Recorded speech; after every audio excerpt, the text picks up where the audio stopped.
Hello dear, आपका geometry की अगली क्लास के अंदर बहुत बहुत वेलकम है। और फाइनली अपना जो ट्रायंगल है वो ख़त्म हो चुका है, हम क्वाड्रिलेटरल के ऊपर आ चुके हैं। और मैं कोशिश करूंगा कि इस एक ही क्लास के अंदर मैं क्वाड्रिलेटरल का सब कुछ करा दूं। प्लानिंग तो यही चल रही है, ठीक है। फिर एक ही क्लास के अंदर आपको पॉलीगन करा दूं, और फिर कुछ क्लासेस के अंदर आपको सर्कल्स करा दूं। वो तो एक में नहीं है, ठीक है। मतलब दो तीन या चार क्लासेस में सर्कल्स होएगा, देखेंगे जब भी होएगा। तो आज हम स्टार्ट करने वाले हैं जी क्वाड्रिलेटरल्स। आगे बढ़ने से पहले एक बेसिक सी बात बता दूं कि आप यहाँ तक इस कोर्स को कर रहे हो, यहाँ तक आप पहुँचे हो। आप मेरे से पीछे भी होंगे, मैंने अगली वीडियोस भी डाल दी होंगी, तब आप यहाँ पर पहुँचे हो। तो थोड़ा सा मुश्किल है ना, रेगुलरली किसी भी काम को करना, या फिर थोड़ा सा एफर्ट डालना पड़ रहा है। अगर मुश्किल ना बोले तो कंटिन्यूसली एफर्ट तो डालना पड़ रहा है। ये देखना पड़ रहा है कि मैं कहीं पर टाइम वेस्ट तो नहीं कर रहा हूँ, कर रही हूँ, मैं ठीक ठाक तो पढ़ रहा हूँ ना, आज ठीक ठाक स्टडी को टाइम दिया है ना। तो अगर आपको किसी भी चीज़ में सक्सेसफुल होना है तो ये दो चीज़ें हैं। आपको एक दिन में 10 घंटे पढ़ने की ज़रूरत नहीं है, आपको 6 महीने तक रोज़ 6 घंटे पढ़ने की ज़रूरत है। ये काम मुश्किल है। एक दिन में तो एक बंदा 12 घंटे भी पढ़ लेगा, एक दिन में तो एक बंदा 18 घंटे ही पढ़ लेगा। 24 घंटे में से अगर उसको ये बोला जाए एक दिन पढ़ के तेरे को नौकरी मिल जाएगी, तो वो एक दिन में 24 घंटे भी पढ़ लेगा।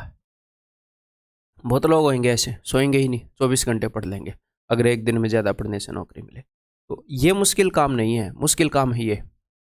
किसी भी काम को करना, भले ही वो काम इजी हो, लेकिन उसको नियम से करना, उसको लगातार करना, उसको कंसिस्टेंसी से करना, ठीक है। तो ये चीज़ है जो आपको लाइफ में कहीं पर भी सक्सेस दिलाएगी, कहीं पर भी, ठीक है।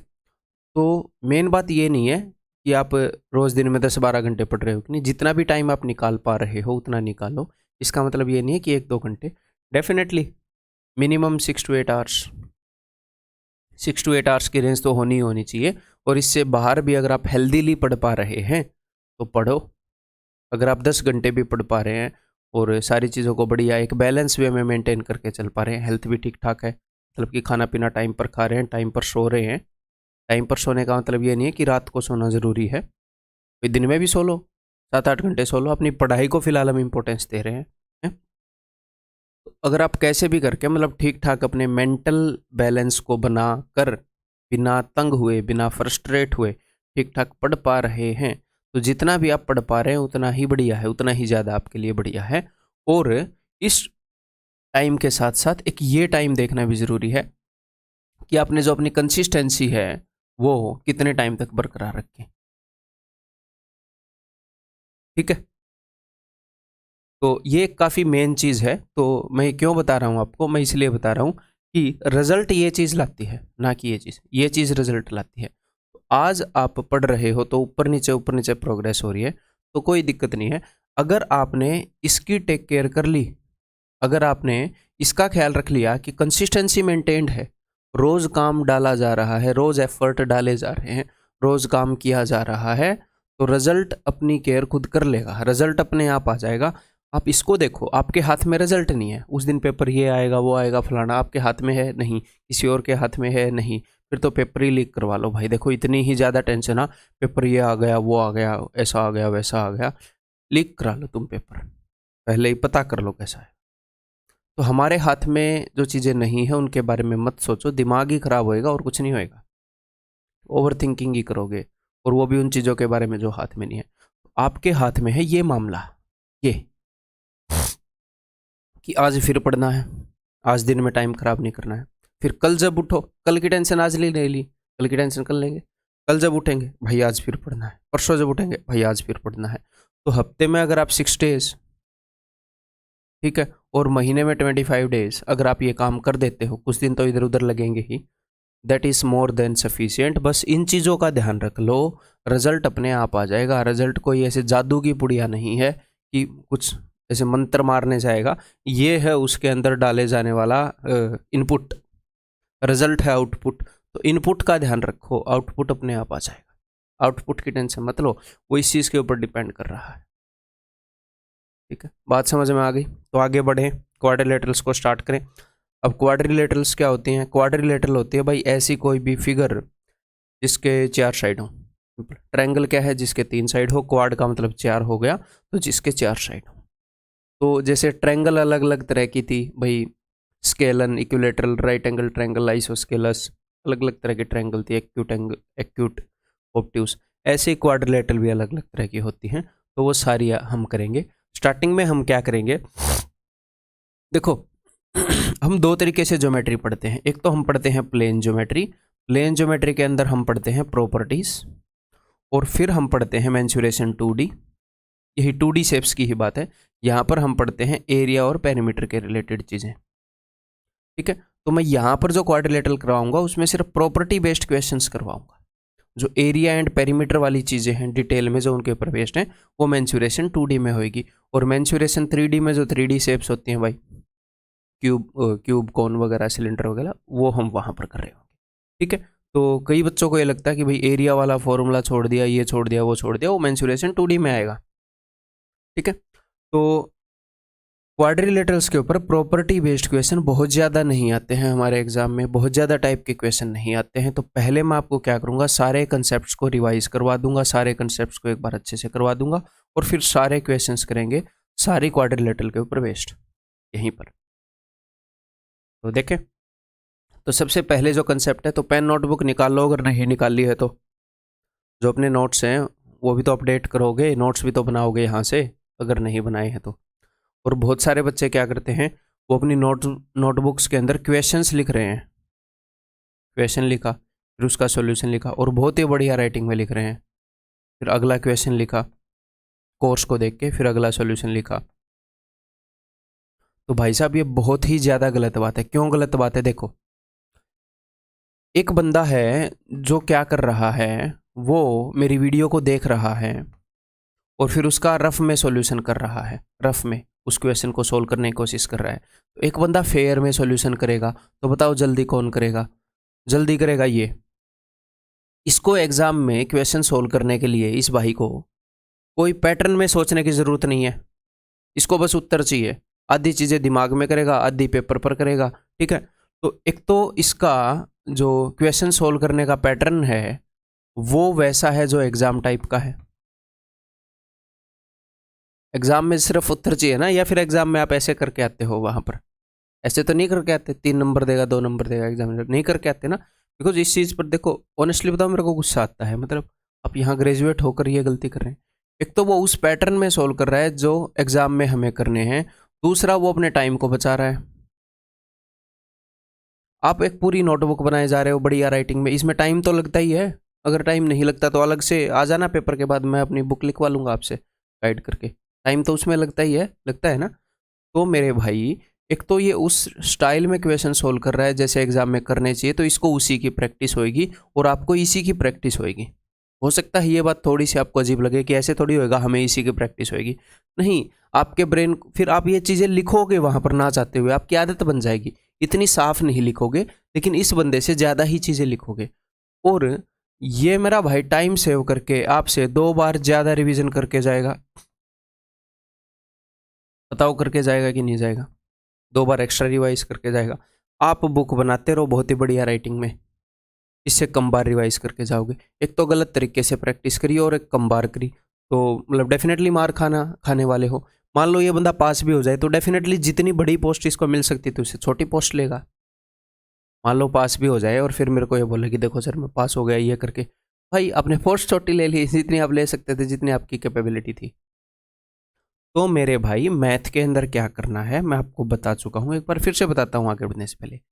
सर स्टेप 1, वीडियो देखी, हाँ जी सर, साथ की साथ सोल्व किया रफ नोटबुक में। प्लीज़ बुक मत बनाओ, प्लीज़ रिक्वेस्ट है, ROUGH, ठीक है ना, रफ।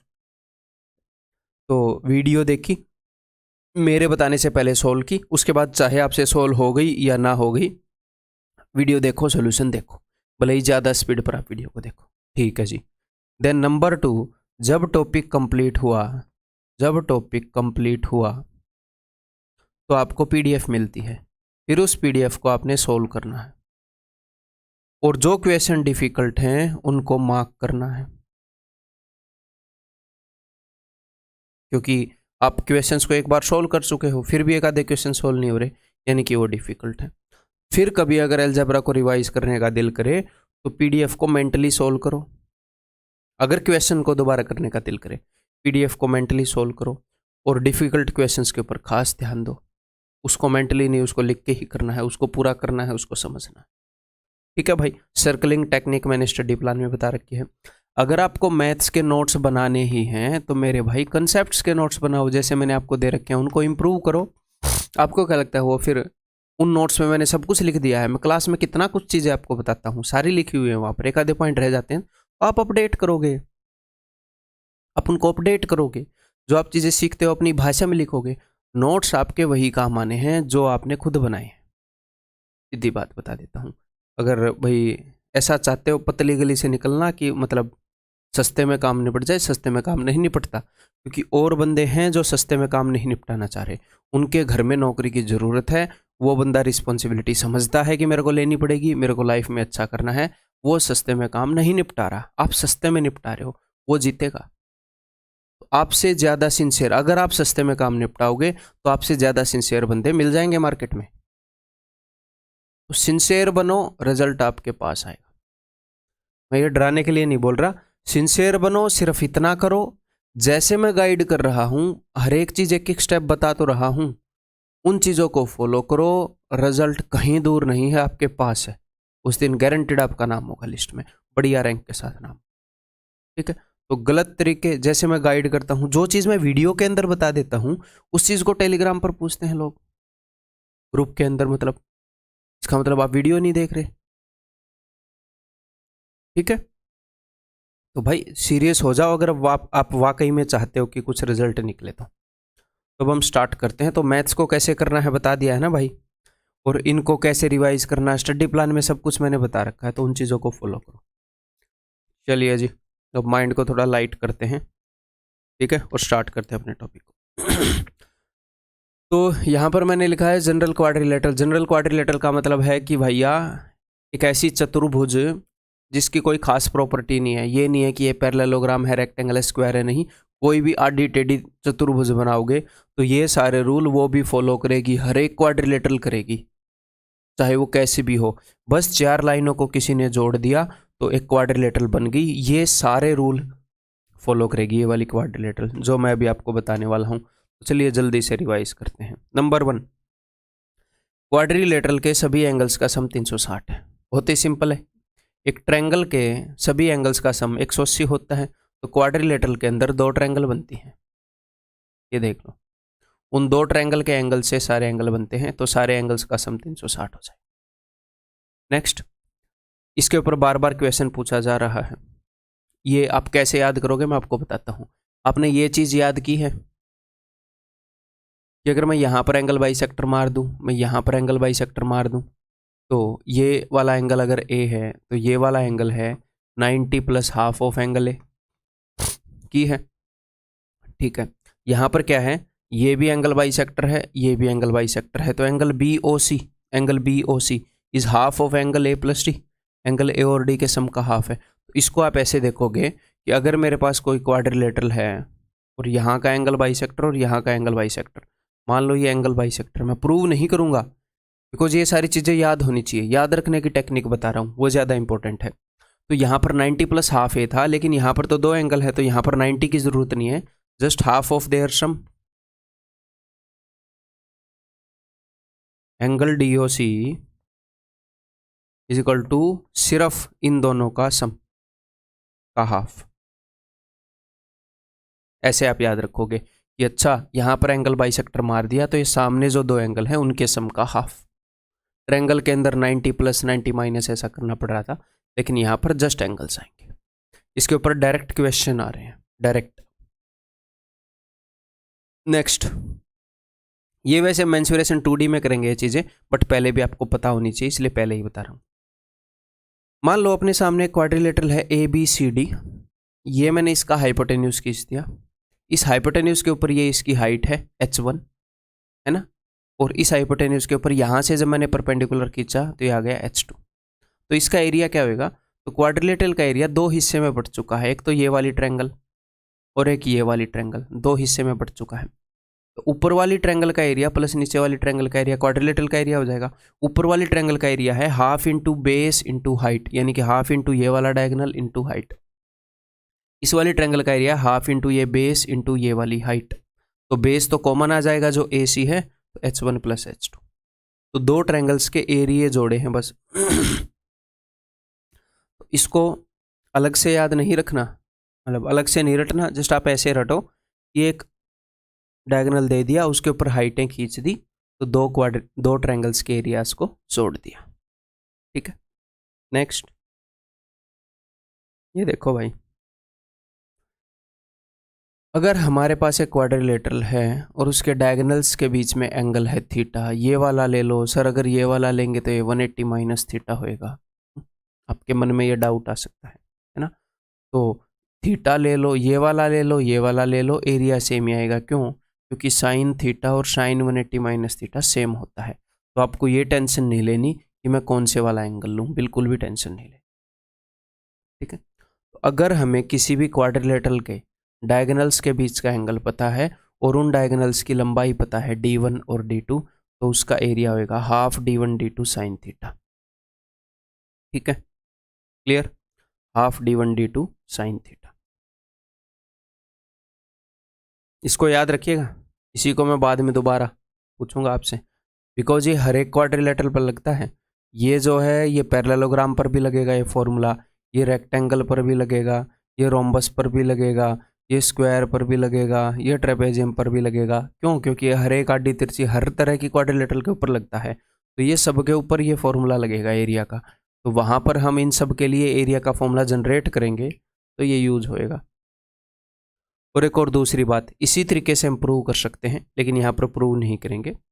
अगर मैं किसी भी क्वाड्रिलेटरल के दोनों डायगोनल्स को मिला दूं, तो ये जो आमने सामने वाले पोर्शंस हैं ना, ये आमने सामने वाले, इनके एरिया का प्रोडक्ट सेम होता है।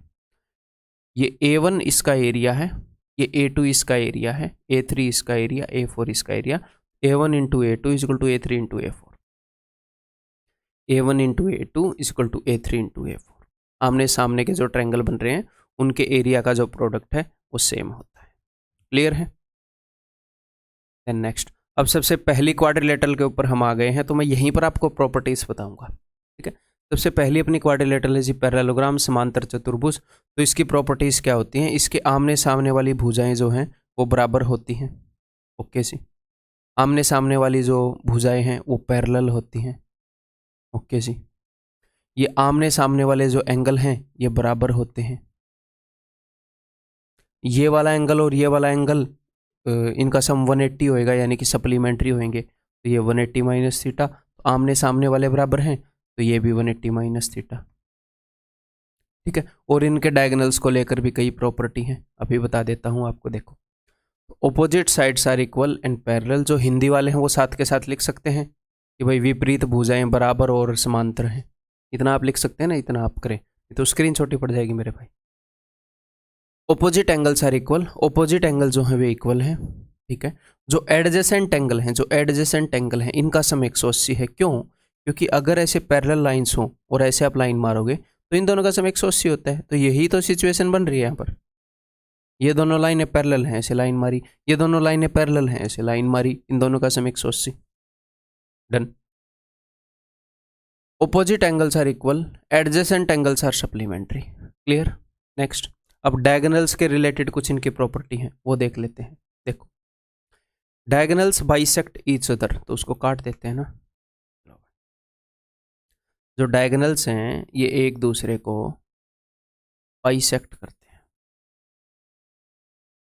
यानी कि दो बराबर टुकड़ों में बांटते हैं। इजीली हम प्रूव कर सकते हैं, बट यहां पर आपको ये डायरेक्टली याद होना चाहिए। किसी भी पैरेललोग्राम के अंदर डायगोनल्स एक दूसरे को, किसी भी पैरेललोग्राम में, पैरेललोग्राम भी कई तरह के होते हैं, रेक्टेंगल भी एक पैरेललोग्राम है, क्योंकि पैरेललोग्राम होने के लिए क्या चाहिए? ऑपोजिट साइड इक्वल और पैरेलल। तो एक स्क्वायर भी एक पैरेललोग्राम है। स्क्वायर एक ऐसा पैरेललोग्राम है जिसकी सारी भुजाएं बराबर हैं और यहाँ पर एंगल 90 डिग्री का है, बट है तो पैरेललोग्राम ही एक तरह का। तो स्क्वायर के ऊपर भी ये लागू होएगा, ये रेक्टेंगल के ऊपर भी लागू होएगा, ये रोम्बस के ऊपर भी लागू होएगा। ठीक है, तो हर एक बात को समझते चलो। तो डायगोनल्स बाइसेक्ट ईच अदर, एक दूसरे को बराबर दो हिस्सों में बांटते हैं diagonals. Then bisect the area, जो डायगोनल है वो एरिया को बाइसेक्ट करता है। क्या मतलब कि अगर एक पैरेललोग्राम है, यहाँ पर आप डायगोनल खींच रहे हो तो ये दो बराबर हिस्सों में बांट रहा है एरिया को। ये दोनों ट्रायंगल्स हम इजीली कॉन्ग्रुएंट प्रूव कर सकते हैं, और कॉन्ग्रुएंट का मतलब है कि ये एरिया बराबर है, सब कुछ बराबर है। ऐसे ही अगर आप दो डायगोनल्स खींच दोगे, तो ये सारे एरियाज बराबर हैं। ठीक है, this is a, this is a, this is a, this is a, सारे एरिया बराबर हैं। तो डायगोनल्स एरिया को 4 बराबर हिस्सों में बांटते हैं। ठीक, next, doesn't bisect the vertex angle, और वर्टेक्स एंगल को बाइसेक्ट नहीं करते। कई बार बच्चे सोचते हैं कि यहाँ पर भी एंगल बाइसेक्टर होएगा, तो यहाँ पर एंगल बाइसेक्टर है कि नहीं, इसे रटना नहीं है। इसे निकालने के लिए एक सिंपल सी चीज बता देता हूँ, देखो सुनो ध्यान से दुनिया वालों, ये ए है तो ये वाला भी ए होएगा। क्यों? क्योंकि जेड बन रहा है, ये पैरेलल भुजाएं हैं, ये ए है तो ये वाला भी ए होएगा। ऐसे ही अगर ये बी है तो ये वाला बी होएगा। ओके, अब ए और बी बराबर कब होंगे? अगर मान लो ये यहाँ पर इसको बाइसेक्ट कर रहा है तो तभी होएगा ना जब ए और बी बराबर होंगे, जब ये वाला एंगल और ये वाला एंगल इक्वल होएगा। हाँ जी, बी ये है, ए ये है, ए और बी कब बराबर होंगे? Angle opposite to equal sides are equal, जब बी के सामने वाली भुजा और ए के सामने वाली भुजा बराबर हो। तो किसी भी पैरेललोग्राम के अंदर जब ये एडजेसेंट भुजाएं बराबर होती है ना, जब ये वाली और ये वाली, सर ये वाली और ये वाली किस में बराबर होती हैं? स्क्वायर में। तो स्क्वायर के अंदर जो डायगोनल्स हैं वो बाइसेक्ट कर रहे होते हैं इस एंगल को, बराबर हिस्सों में बांट रहे होते हैं, और ऑपोजिट तो इक्वल होते ही है। ऐसे ही रोम्बस के अंदर, रोम्बस में ये सारी भुजाएं इक्वल है ना, तो जब भी ये एडजेसेंट भुजाएं इक्वल हो जाएंगी तो ये डायगोनल जो है ये बाइसेक्ट करने लग जाएंगे। क्लियर है? इस एंगल को बाइसेक्ट करने लग जाएंगे। तो पैरेललोग्राम के अंदर ये डायगोनल जो है यहाँ पर बराबर हिस्सों में नहीं बांटता है एंगल को। देन नेक्स्ट, डायगोनल्स के बारे में ये सारी बातें। Diagonals are not perpendicular and not equal, diagonals perpendicular नहीं है। ऑफ कोर्स होना जरूरी है क्या? पैरेललोग्राम को मैं ऐसे तिरछा कर दूं, बेचारे कहाँ से परपेंडिकुलर होंगे? ठीक है, ना ही इक्वल है। इक्वल भी आपको नहीं दिख रहा है, आपको ये दिख रहा है कि ये वाला छोटा है और ये वाला बहुत बड़ा है, ये वाला तो लंबा है। ठीक है, अगर मैं इसको और लिटा दूंगा ऐसे तो फिर ऐसे और हो जाएगा, ये बिल्कुल ही छोटा हो गया, ये बहुत लंबा हो गया। क्लियर है? आगे बढ़ जाएं फिर। Next, side diagonal relationship. एक और छोटी सी बात आपको बता देता हूँ, जो भी चीज़ें मैं यहाँ पर लिख रहा हूँ अगर आपने लिखनी है तो नोट्स में लिख लिया करो, बैक जाओगे तो फिर से दिख जाएंगी। कई बच्चों को ये रहता है रब कर दी, बैक जाओगे फिर से दिख जाएगी वीडियो। ये देखो, साइड डायगोनल रिलेशनशिप। तो एक रिलेशनशिप बताता हूँ साइड और डायगोनल में। साइड अगर किसी भी पैरेललोग्राम की, ये सब पैरेललोग्राम्स के ऊपर लगता है, सब पैरेललोग्राम्स पर लगता है। अगर साइड्स इक्वल हैं तो उनके डायगोनल्स परपेंडिकुलर होते हैं, अगर साइड्स परपेंडिकुलर हैं तो डायगोनल्स इक्वल होते हैं। ठीक है, अगर साइड्स इक्वल हैं, अगर सारी साइड्स इक्वल हुई किसी भी पैरेललोग्राम की तो डायगोनल परपेंडिकुलर होंगे। जैसे स्क्वायर की सारी साइड इक्वल है, हाँ जी सर, तो इसके डायगोनल जो हैं वो परपेंडिकुलर होते हैं, रटना नहीं पड़ेगा आपको। जैसे रोम्बस की सारी साइड्स इक्वल हैं, जी हाँ सर, तो इसके डायगोनल्स परपेंडिकुलर होंगे। तो साइड्स जैसी होंगी उससे अपोजिट डायगोनल होंगे, साइड्स इक्वल तो डायगोनल परपेंडिकुलर। ओके सर, अगर साइड्स परपेंडिकुलर हुई, साइड्स परपेंडिकुलर किस में होती हैं? रेक्टेंगल के अंदर होती हैं। साइड्स परपेंडिकुलर है ना, तो डायगोनल्स इक्वल होंगे, दोनों डायगोनलों की लंबाई सेम होगी। और साइड्स परपेंडिकुलर किस में होती हैं? सर स्क्वायर में, तो स्क्वायर में भी डायगोनल्स की लंबाई सेम होती है। स्क्वायर में तो दोनों केस हो गए, स्क्वायर में तो साइड इक्वल भी हैं सारी और परपेंडिकुलर भी हैं सारी, तो डायगोनल परपेंडिकुलर भी हैं और लेंथ में इक्वल भी। क्लियर? ये रिलेशनशिप लिख लोगे, याद रखोगे। अगले पे आ जाएं, रेक्टेंगल पे। अब रेक्टेंगल और इसमें क्या फ़र्क है? अगर मैं इसको पकड़ के या फिर अगर मैं इसको यहां पर खड़ा होके, ये लो भाई, थोड़ी सी ड्राइंग की प्रैक्टिस कर लेते हैं। अगर मैं इसको यहां पर खड़ा होके, ठीक ठाक लग रहा है कि धक्का लग रहा है ना? अगर मैं यहां पर खड़ा होके इसको सीधा कर दूं ऐसे, तो ये क्या बन जाएगी? एक रेक्टेंगल बन जाएगी। तो रेक्टेंगल एक पैरेललोग्राम ही है, बस हमने जोर लगाकर उसको सीधा कर दिया, बस सीधा कर दिया। A parallelogram with perpendicular sides is a rectangle. Perpendicular side से बना हुआ पैरेललोग्राम एक रेक्टेंगल है। तो पैरेललोग्राम को आप ऐसे टेढ़ा कर दो, सीधा कर दो, ऐसे कर दो, प्रॉपर्टी तो सारी फॉलो करेगा। तो ये सारी प्रॉपर्टी रेक्टेंगल भी फॉलो करेगी, क्योंकि ये भी एक पैरेललोग्राम है। ठीक है, नेक्स्ट, ऑल एंगल्स आर 90। अब इसकी प्रॉपर्टीज देख लेते हैं। सारे एंगल्स 90 डिग्री के हैं। Then diagonals equal, diagonals equal हैं। अब डायगोनल्स इक्वल क्यों हैं? क्योंकि साइड्स परपेंडिकुलर है, वही relation. But not perpendicular. Perpendicular क्यों नहीं है डायगोनल्स? क्योंकि साइड्स इक्वल नहीं है। रेक्टेंगल में ये लेंथ है, ये ब्रेड्थ है, ये लंबी है, तो साइड्स इक्वल नहीं है, तो डायगोनल्स परपेंडिकुलर भी नहीं है। देन कोई भी rectangle British flag theorem follow करती है। अब ब्रिटिश फ्लैग थ्योरम क्या होता है? देखो, बहुत ही इजी है। यहां पर ये फिर भी प्रूव नहीं करूंगा, पाइथागोरस थ्योरम से प्रूव हो जाता है, कोई बड़ी बात नहीं है, बट याद करवा दूंगा। मान लो यहां पर एक पॉइंट है Q, ठीक है, तो इन सब को जोड़ते हैं, सारे वर्टिसेस को। अब इसको ब्रिटिश फ्लैग क्यों बोलते हैं? जब इसको हम प्रूव करते हैं ना, तो हमें ये डंडियां खींचनी पड़ती हैं ऐसे। तो ये अंग्रेजों के झंडे जैसा दिखता है, दिख रहा है कि नहीं? थोड़ा थोड़ा उनके जैसा, तो इसलिए इसको ब्रिटिश फ्लैग थ्योरम बोलने लगे। तो यार हाँ, आ गया।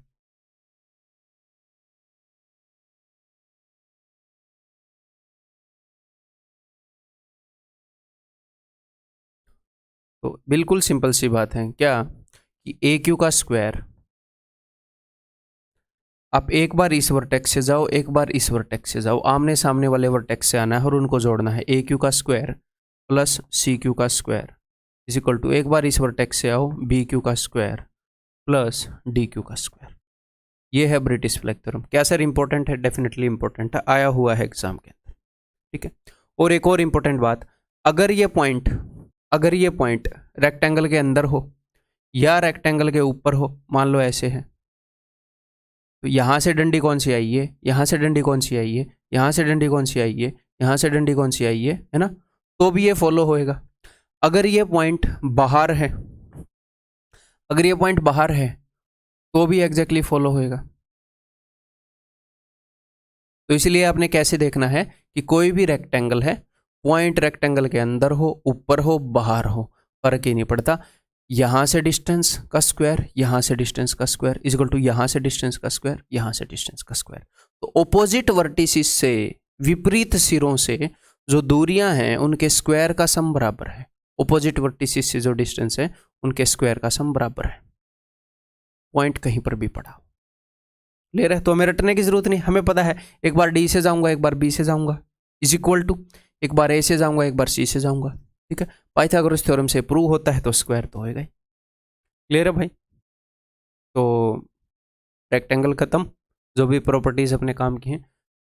Then next square. अब स्क्वायर क्या है? स्क्वायर और रेक्टेंगल में क्या फ़र्क है भाई? ये रेक्टेंगल है, इसकी ये वाली साइड थोड़ी सी ज़्यादा लंबी है इस वाली साइड से, तो अगर मैं इसको ऐसे भींच दूं, इसको ऐसे इकट्ठा कर दूं, ये वाली साइड को भी इसके बराबर कर दूं, तो रेक्टेंगल बन जाएगा। देखो, एक रेक्टेंगल एक पैरेललोग्राम है ना?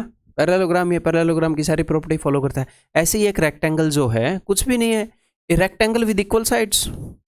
अगर किसी रेक्टेंगल की सारी साइड्स इक्वल हों, तो एक स्क्वायर बोल देते हैं हम उसको। तो है तो ये भी पैरेललोग्राम ही है ना? क्लियर है? डायगोनल्स आर इक्वल, तो इसीलिए आपने देखा होगा कि पैरेललोग्राम में इतनी सारी प्रॉपर्टी लिखी थी, है ना? इनमें कम लिख रहा हूं, वो सारी इन पे लागू होती है ना। Diagonals are equal, perpendicular and angle bisectors. तो जो डायगोनल्स हैं वो इक्वल होंगे। इक्वल क्यों होंगे? मैंने क्या बताया था? साइड्स और डायगोनल की एक रिलेशन बताई थी कि साइड्स अगर इक्वल तो डायगोनल परपेंडिकुलर, साइड्स परपेंडिकुलर तो डायगोनल इक्वल। ठीक है, तो सारी साइड्स बराबर हैं, इसलिए डायगोनल परपेंडिकुलर हैं। सारी साइड्स इक्वल हैं, सॉरी, सारी साइड्स परपेंडिकुलर हैं, इसलिए डायगोनल्स इक्वल हैं। तो डायगोनल इक्वल भी हैं, परपेंडिकुलर भी हैं, और एंगल बाइसेक्टर भी हैं। इस एंगल को बाइसेक्ट भी करते हैं, वर्टेक्स पे जो एंगल है उसको बाइसेक्ट भी करते हैं। सर कैसे? मैंने बताया था, अगर ये दो भुजाएं बराबर हो गई तो ये दोनों बराबर हो जाएंगे, तभी ये दोनों एंगल इक्वल हो जाएंगे। क्लियर है भाई, समझ में आ गई। अब यहाँ पर एंगल 90 डिग्री का है तो 45-45 का हो जाएगा। तो स्क्वायर का एवरीथिंग इज ओके। और स्क्वायर के अंदर भी ब्रिटिश फ्लैग थ्योरम फॉलो होएगा, क्यों? क्योंकि ब्रिटिश फ्लैग थ्योरम तो हर एक रेक्टेंगल के अंदर फॉलो हो रहा था, स्क्वायर भी एक रेक्टेंगल ही है, बस इसकी सारी साइड्स इक्वल हैं, इसके अंदर भी फॉलो होएगा। क्लियर है। Next rhombus. अब रोम्बस और इसमें क्या फ़र्क है? रोम्बस और इसमें, जैसे हमने पैरेललोग्राम बस टेढ़ा है, सीधा करते ही रेक्टेंगल बन जा रही है, ऐसे ही रोम्बस टेढ़ा है, सीधा करते ही स्क्वायर बन जा रहा है। ठीक है, इसका एक स्पेशल केस है ये, जब पैरेललोग्राम में यहाँ पर एंगल 90 का होगा तो रेक्टेंगल बन जाएगी, रोम्बस में जब यहाँ पर एंगल 90 का होगा तो स्क्वायर बन जाएगा। तो बस एक टेढ़े स्क्वायर को रोम्बस बोल सकते हैं, आप ये बोल सकते हो। ठीक है, या फिर आप इसको ऐसे बोल सकते हो कि एक ऐसा पैरेललोग्राम है जिसकी सारी साइड्स इक्वल है। जनरली पैरेललोग्राम का मतलब क्या होता है कि लेंथ और ब्रेड्थ अलग अलग है। एक ऐसा पैरेललोग्राम जिसकी सारी भुजाएं बराबर हैं। ठीक है, इस तरीके से पढ़ने से क्या होता है, आप चीज़ों को रिलेट कर पाते हो, सारी प्रॉपर्टीज आपको रटने में बर्डन नहीं होता और चीज़ों को इजीली रिलेट कर पाओगे। ठीक है, ये पैरेललोग्राम विद इक्वल साइड्स, एक ऐसा पैरेललोग्राम जिसकी सारी साइड्स बराबर हैं। ठीक, रोम्बस समचतुर्भुज की सारी भुजाएं बराबर होती हैं। Next, diagonals are perpendicular. Diagonals perpendicular क्यों हैं? मैंने बताया था, अगर साइड्स इक्वल होंगी तो डायगोनल्स हो परपेंडिकुलर होंगे, तो डायगोनल्स परपेंडिकुलर हैं। क्या साइड्स परपेंडिकुलर हैं? परपेंडिकुलर तो नहीं है भाई, तो इसका मतलब डायगोनल्स इक्वल नहीं होंगे। अगर साइड्स परपेंडिकुलर नहीं है तो डायगोनल्स भी इक्वल नहीं होंगे।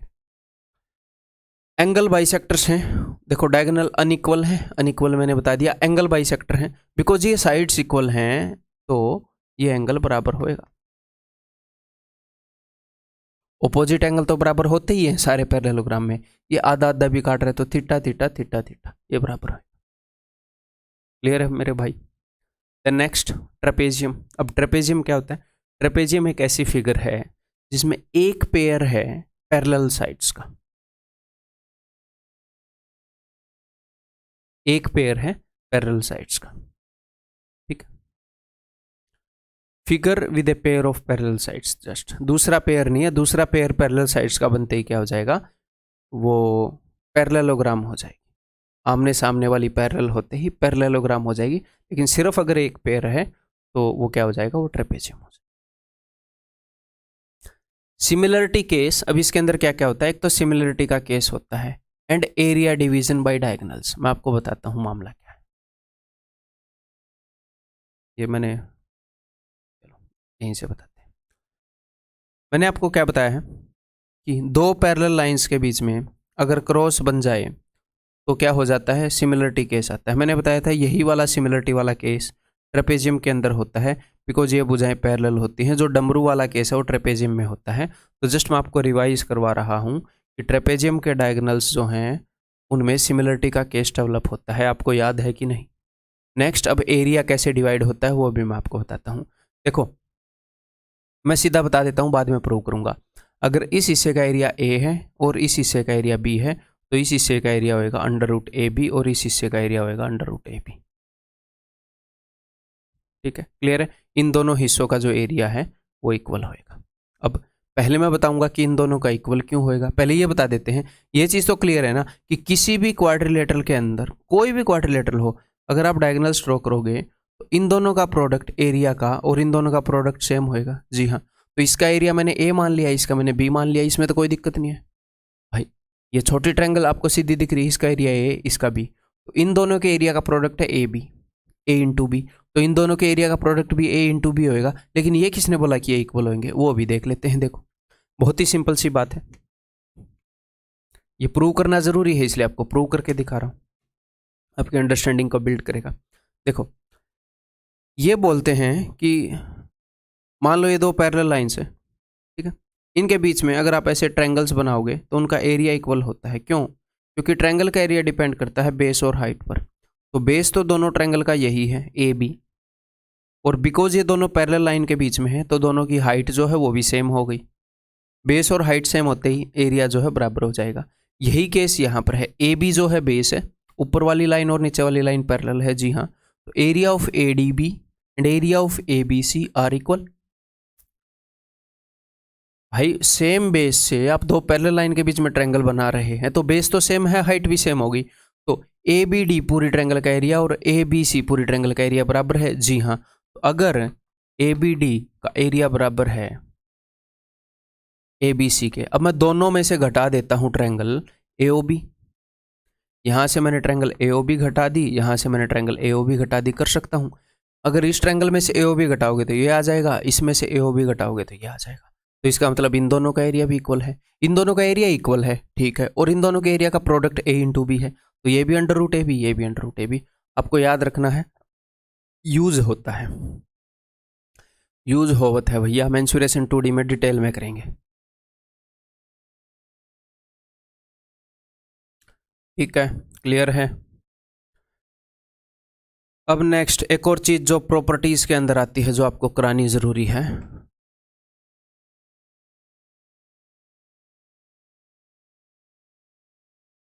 जो मैं कराने वाला हूं वो प्रूव हो जाएगी मिड पॉइंट थ्योरम से इजीली, लेकिन मैं प्रूव नहीं करवाऊंगा, ठीक है। देखो, अच्छा ये मैंने लिखी नहीं यहाँ पर, तो ये वाली कर लेते हैं। देखो, अगर मैं इसकी नॉन पैरेलल साइड्स, मान लो ये इसकी साइड और ये इसकी साइड नॉन पैरेलल साइड है, इनके मिड पॉइंट को लूँ और इसको मैं बोल दूँ पी क्यू, तो पी क्यू की लंबाई क्या होगी। एक और बात बता देता हूँ, पी क्यू को मैं ज्वाइन करूँ तो ये डायगोनल्स को जहाँ पर इंटरसेक्ट करेगी ये लाइन, ये डायगोनल्स के मिड पॉइंट होंगे। ये जो लाइन जा रही है, अब ऐसा क्यों है, बिल्कुल हल्के से एक बार प्रूव करके बता देता हूँ देसी तरीके से।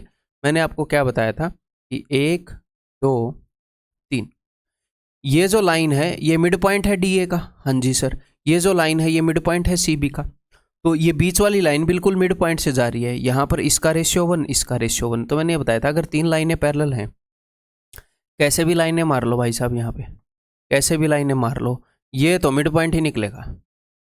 आपने ऐसी टेढ़ी लाइन मार दी डायगोनल, ये तो मिड पॉइंट ही निकलेगा। टेढ़ी लाइन मार दी है तो मिड पॉइंट ही निकलेगा। अगर ये लाइन किसी एक लाइन को भी ऐसे बीच से काट रही है, किसी एक को भी, और ये पैरेलल है इन दोनों के, अब कैसे भी मार लो ये मिड पॉइंट ही निकलेगा उस लाइन का, यहाँ से लेकर यहाँ तक की लाइन का मिड पॉइंट ही निकलेगा। क्लियर है। तो अगर मैं ज्वाइन कर दूं P जो कि मिड पॉइंट है, Q जो कि मिड पॉइंट है इनको, तो M और N भी मिड पॉइंट होंगे इनके डायगोनल्स के, ठीक है। तो PQ की लंबाई क्या होगी, PQ is equal to sum of parallel sides बटे में 2, and MN is equal to difference of parallel sides बटे में 2। जो PQ है वो पैरेलल साइड्स का सम बटे में 2, जो MN है पैरेलल साइड्स का डिफरेंस बटे में 2। इसके ऊपर सीधे क्वेश्चन आते हैं, बिल्कुल सीधे, अटैक, बिल्कुल सीधे, ठीक है। इंपॉर्टेंट है बहुत। अब इसके ऊपर 10 क्वेश्चन तो मैं करवा नहीं सकता, इसको 10 दे दिया, इसको 8, 10 और 8 18 बटे 2 9, ऐसे ऐसे 10 क्वेश्चन क्या ही करवाऊँ इतनी ईजी रकम पर। इसको याद कर लो, कंसेप्ट में लिख लो, बार बार इसको देखो, सीधे क्वेश्चन आएंगे, आज तक आते रहे, आगे भी आएंगे, ठीक। क्लियर है भाई। Next, isosceles trapezium is cyclic and vice versa. इसका मतलब क्या है। अभी आइसोस्केलस ट्रेपेजियम क्या होता है, आइसोस्केलस ट्रेपेजियम होता है ऐसा ट्रेपेजियम, देखो ये तो पैरेलल होती है ट्रेपेजियम में जिसकी ये इक्वल हो, आइसोस्केलस जिसकी दो भुजाएं इक्वल हो। तो जो आइसोस्केलस ट्रेपेजियम है ना, अगर कोई आपको आइसोस्केलस ट्रेपेजियम बताए कि ये वाला ट्रेपेजियम आइसोस्केलस है, तो आप समझ जाना कि उसको आप एक सर्कल में भी डाल सकते हो। ऐसे आइसोस्केलस ट्रेपेजियम साइक्लिक क्वाड्रिलेटरल होता है, एंड वाइस वर्सा। अगर किसी सर्कल के अंदर किसी ने ट्रेपेजियम बता दिया कि इस सर्कल के अंदर ये ट्रेपेजियम है, तो इसका मतलब ये आइसोस्केलस है। क्लियर है भाई। आपको सिमेट्री सी फील हो ही रही होगी। अगर मैं सर्कल के अंदर 2 लाइनें ऐसे खींच दूँ, एक यहाँ पर एक यहाँ पर, और दोनों पैरेलल हों, तो यहाँ से जो डिस्टेंस होएगा और यहाँ से जो डिस्टेंस होगा सेम फील ही हो रहा होगा। प्रूव कर सकते हैं, बट नो नीड, ये याद रखना जरूरी है। क्लियर है। सबसे last figure, last but not the least, अपनी है भाई पतंग। अब पतंग कैसे बनती है, पतंग आपने उड़ाई है तो आपको पता होगी, हालांकि अपने गांव में ऐसी नहीं, हम तो स्क्वायर टाइप की बना लेते थे ना। मेरे को तो स्कूल में 9वीं 10वीं में किया था शायद, तब पता चला ऐसे बनानी चाहिए थी। मैं स्क्वायर टाइप की बनाता रहा बचपन से। देखो, नेक्स्ट इज काइट। पतंग किसको बोलते हैं, ये बोलते हैं भैया एक ऐसी फिगर जिसमें 2 जोड़े हैं इक्वल साइड्स के, जैसे AB is equal to AD and B C is equal to D C. इसको काइट बोलते हैं। क्लियर है? ये दोनों इक्वल हैं, ये दोनों इक्वल हैं। अब इसके बारे में कुछ चीज़ें, figure with two pairs of equal adjacent sides, जो एडजेसेंट साइड्स हैं वो इक्वल हैं, दो पेयर हैं ऐसे ऐसे। Next, made up of two isosceles triangle, दो आइसोस्केलस ट्रायंगल से बनती है। कैसे? देखो, अगर मैं बी डी को ज्वाइन कर दूं तो इसके ऊपर क्या है? Isosceles triangle. इसके नीचे क्या है? Isosceles triangle. है कि नहीं है? तो बेसिकली आइसोस्केलस ट्रायंगल के बारे में हम सब कुछ पढ़ चुके हैं, वो सारा इस पे लागू होएगा। तो आपको पता होना चाहिए कि काइट दो आइसोस्केलस ट्रायंगल से बनती है। ठीक है? One diagonal is on the line of symmetry, इसका एक डायगोनल जो है वो लाइन ऑफ सिमेट्री पर है। इसका क्या मतलब है?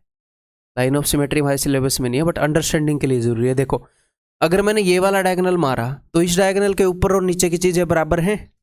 कई बच्चे बोल देंगे हाँ है, ऊपर भी आइसोस्केलस नीचे भी। अरे वो कितनी बोनी सी आइसोस्केलस है, ये कितनी चोंच वाली आइसोस्केलस है। लेकिन अगर मैं ये वाला डायगोनल मार दूं तो इसके इधर और इसके उधर चीजें बराबर हैं। हाँ हैं। ये वाला डायगोनल शीशे का काम कर रहा है, इसके इधर भी सेम चीज, इसके उधर भी सेम चीज। तो इस डायगोनल के इधर और उधर दोनों कॉन्ग्रुएंट ट्रायंगल्स हैं। आप प्रूव कर सकते हो कैसे? Side side side side side side, ये वाली साइड तो कॉमन ही है, तो साइड साइड साइड से आप प्रूव कर सकते हो। क्लियर है? तो ट्रायंगल ए बी सी और ए डी सी कॉन्ग्रुएंट है, तो इसका मतलब ये वाला डायगोनल जो है ये सिमेट्री लाइन के ऊपर है।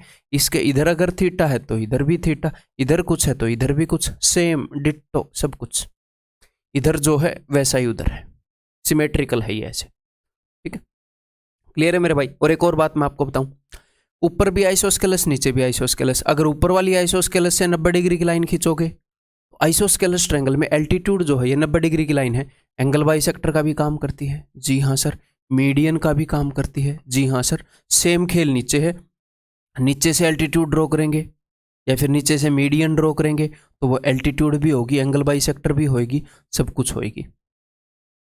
क्लियर है? तो चीजें समझ रहे हो? मेरे को अलग से रटवानी नहीं पड़ रही है। आइसोस्केलस ट्रायंगल है, आइसोस्केलस वाली सारी प्रॉपर्टी, आइसोस्केलस वाली सारी प्रॉपर्टी। तो यहाँ पर कई बार चीजें बच्चों को रटवा दी जाती हैं।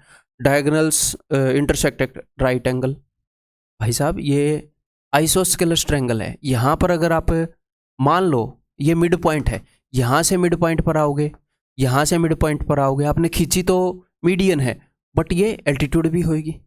आइसोस्केलस ट्रायंगल है ना ऊपर नीचे, तो डायगोनल्स 90 डिग्री पर बाइसेक्ट करेंगे ही करेंगे। क्लियर है? ये वाला एंगल थीटा, ये वाला एंगल थीटा। अब कई बच्चों को ये लगता है कि डायगोनल दो बराबर हिस्सों में एंगल को बांटता है, तो क्या यहां पर भी बांटेगा? क्यों बांटेगा? ऊपर बोनी सी ट्रायंगल है, नीचे इतनी लंबी चोंच वाली ट्रायंगल है, तो ये और ये एंगल तो इक्वल हैं, क्योंकि इस लाइन के दोनों तरफ सिमेट्रिकल ट्रायंगल्स मौजूद हैं। ये वाला एंगल और ये वाला एंगल इक्वल है, ये वाला एंगल और ये वाला एंगल इक्वल है, लेकिन इन दोनों का इक्वल होने का कोई लॉजिक ही नहीं है। These are unequal. ठीक है? समझ में आ रही है बातें? All kites are tangential quadrilateral. अब ये टेंजेंशियल क्वाड्रिलेटरल क्या होता है ये एंड में करते हैं हम, ये भी एक इंपॉर्टेंट है। टेंजेंशियल क्वाड्रिलेटरल होता है एक ऐसी क्वाड्रिलेटरल जिसकी जो साइड्स हैं वो टेंजेंट्स से बनी है, सर्कल के टेंजेंट्स से, स्पर्श रेखीय चतुर्भुज। एक ऐसी क्वाड्रिलेटरल जिसके अंदर सर्कल आ सकता है। तो ये सारी साइड्स टेंजेंट का काम कर रही है ना। सारी क्वाड्रिलेटरल के अंदर सर्कल नहीं आ सकता, सारी ट्रायंगल के अंदर आ सकता है, बट क्वाड्रिलेटरल में नहीं आ सकता। जैसे मैं बना के दिखाऊं, देखो ऐसे ही बना लेते हैं सर्कल के हिसाब से। अच्छा, यहाँ पर तो मैंने 1 2 3, ये लो चौथी साइड को टच कर रहा है नहीं, तो सारी साइड्स टेंजेंट्स का काम तो नहीं कर रही ना इसमें। ये तो टेंजेंशियल क्वाड्रिलेटरल नहीं है, ये वाली है। तो सारे काइट्स टेंजेंशियल क्वाड्रिलेटरल हैं। ये मैं आपको क्यों बता रहा हूँ, वैसे तो रहने दो ये, है ना। इन सब के अंदर वो एक आधी बार ये यूज हो सकता होएगा तो है। क्यों? देखो, हर एक ट्रायंगल के अंदर आप एक सर्कल खींच, एक सेमी सर्कल खींच सकते हो। आप हर एक ट्रायंगल के अंदर सेमी सर्कल खींच सकते हो, इसमें कोई दो राय नहीं है। ठीक है? इस ट्रायंगल में भी सेमी सर्कल खींच सकते हो, उस ट्रायंगल में भी। और आपको पता है ये जो काइट बनता है ये दो कॉन्ग्रुएंट ट्रायंगल से बनता है। ये वाले ट्रायंगल और ये वाले ट्रायंगल दोनों कॉन्ग्रुएंट है, ये सिमेट्री की लाइन है। तो हर एक काइट के अंदर एक सर्कल आ सकता है। इसको आप इग्नोर भी कर दो चाहे यार, मतलब इतना ये यूज भी नहीं होता ऐसा पॉइंट, इग्नोर कर दो। ये मैं इसलिए बोल रहा हूँ कि ये ना हो कि एक आधे स्टूडेंट अनकंफर्टेबल हो जाए, ई का बता डाला ऐसे। तो सारी इन्फॉर्मेशन मैंने आपको दे दी है क्वाड्रिलेटरल्स के ऊपर। कितने टाइम में दे दिए मैंने? 45 मिनट में। तो अगली 45 मिनट के अंदर सारे क्वेश्चंस को रगड़ देते हैं, कैसा रहेगा? कर दे काम। तो चलो क्वेश्चन स्टार्ट हो गए हैं, अपने दिमाग को अलर्ट कर लो। क्वाड्रिलेटरल के सारे क्वेश्चंस करने की कोशिश करेंगे इसी के अंदर। Which quadrilateral is formed by joining the mid points of all the sides of A. तो यहाँ पर मैंने आपको दिए हैं 1 2 3 4 5 6 क्वेश्चन। ये मल्टीपल चॉइस का क्वेश्चन नहीं है, 6 क्वेश्चन मैंने आपको दे दिए। तो कौन सी क्वाड्रिलेटरल बनती है? एक क्वाड्रिलेटरल के मिड पॉइंट्स को ज्वाइन करने से, पैरेललोग्राम के मिड पॉइंट्स को ज्वाइन करने से। तो इन क्वेश्चन को अलग अलग 6 जगह कराने की बजाय मैंने एक ही जगह कराने का सोचा। देखो, मान लो अब मैं इसी स्क्रीन के ऊपर सब कुछ सोल्व करूंगा, तो आप अपनी नोटबुक पर बनाते रहना, अगर बनाने का दिल करे तो मैं रब कर दूंगा बाद में। क्वाड्रिलेटरल का देखते हैं। किसी भी रैंडम क्वाड्रिलेटरल के अगर हम मिड पॉइंट्स को मिलाएं, इन मिड पॉइंट्स को,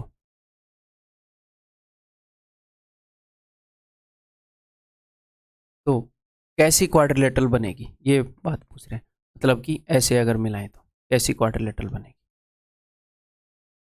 PQRS कैसी क्वाड्रिलेटरल है? तो इसके लिए बहुत ही सिंपल है।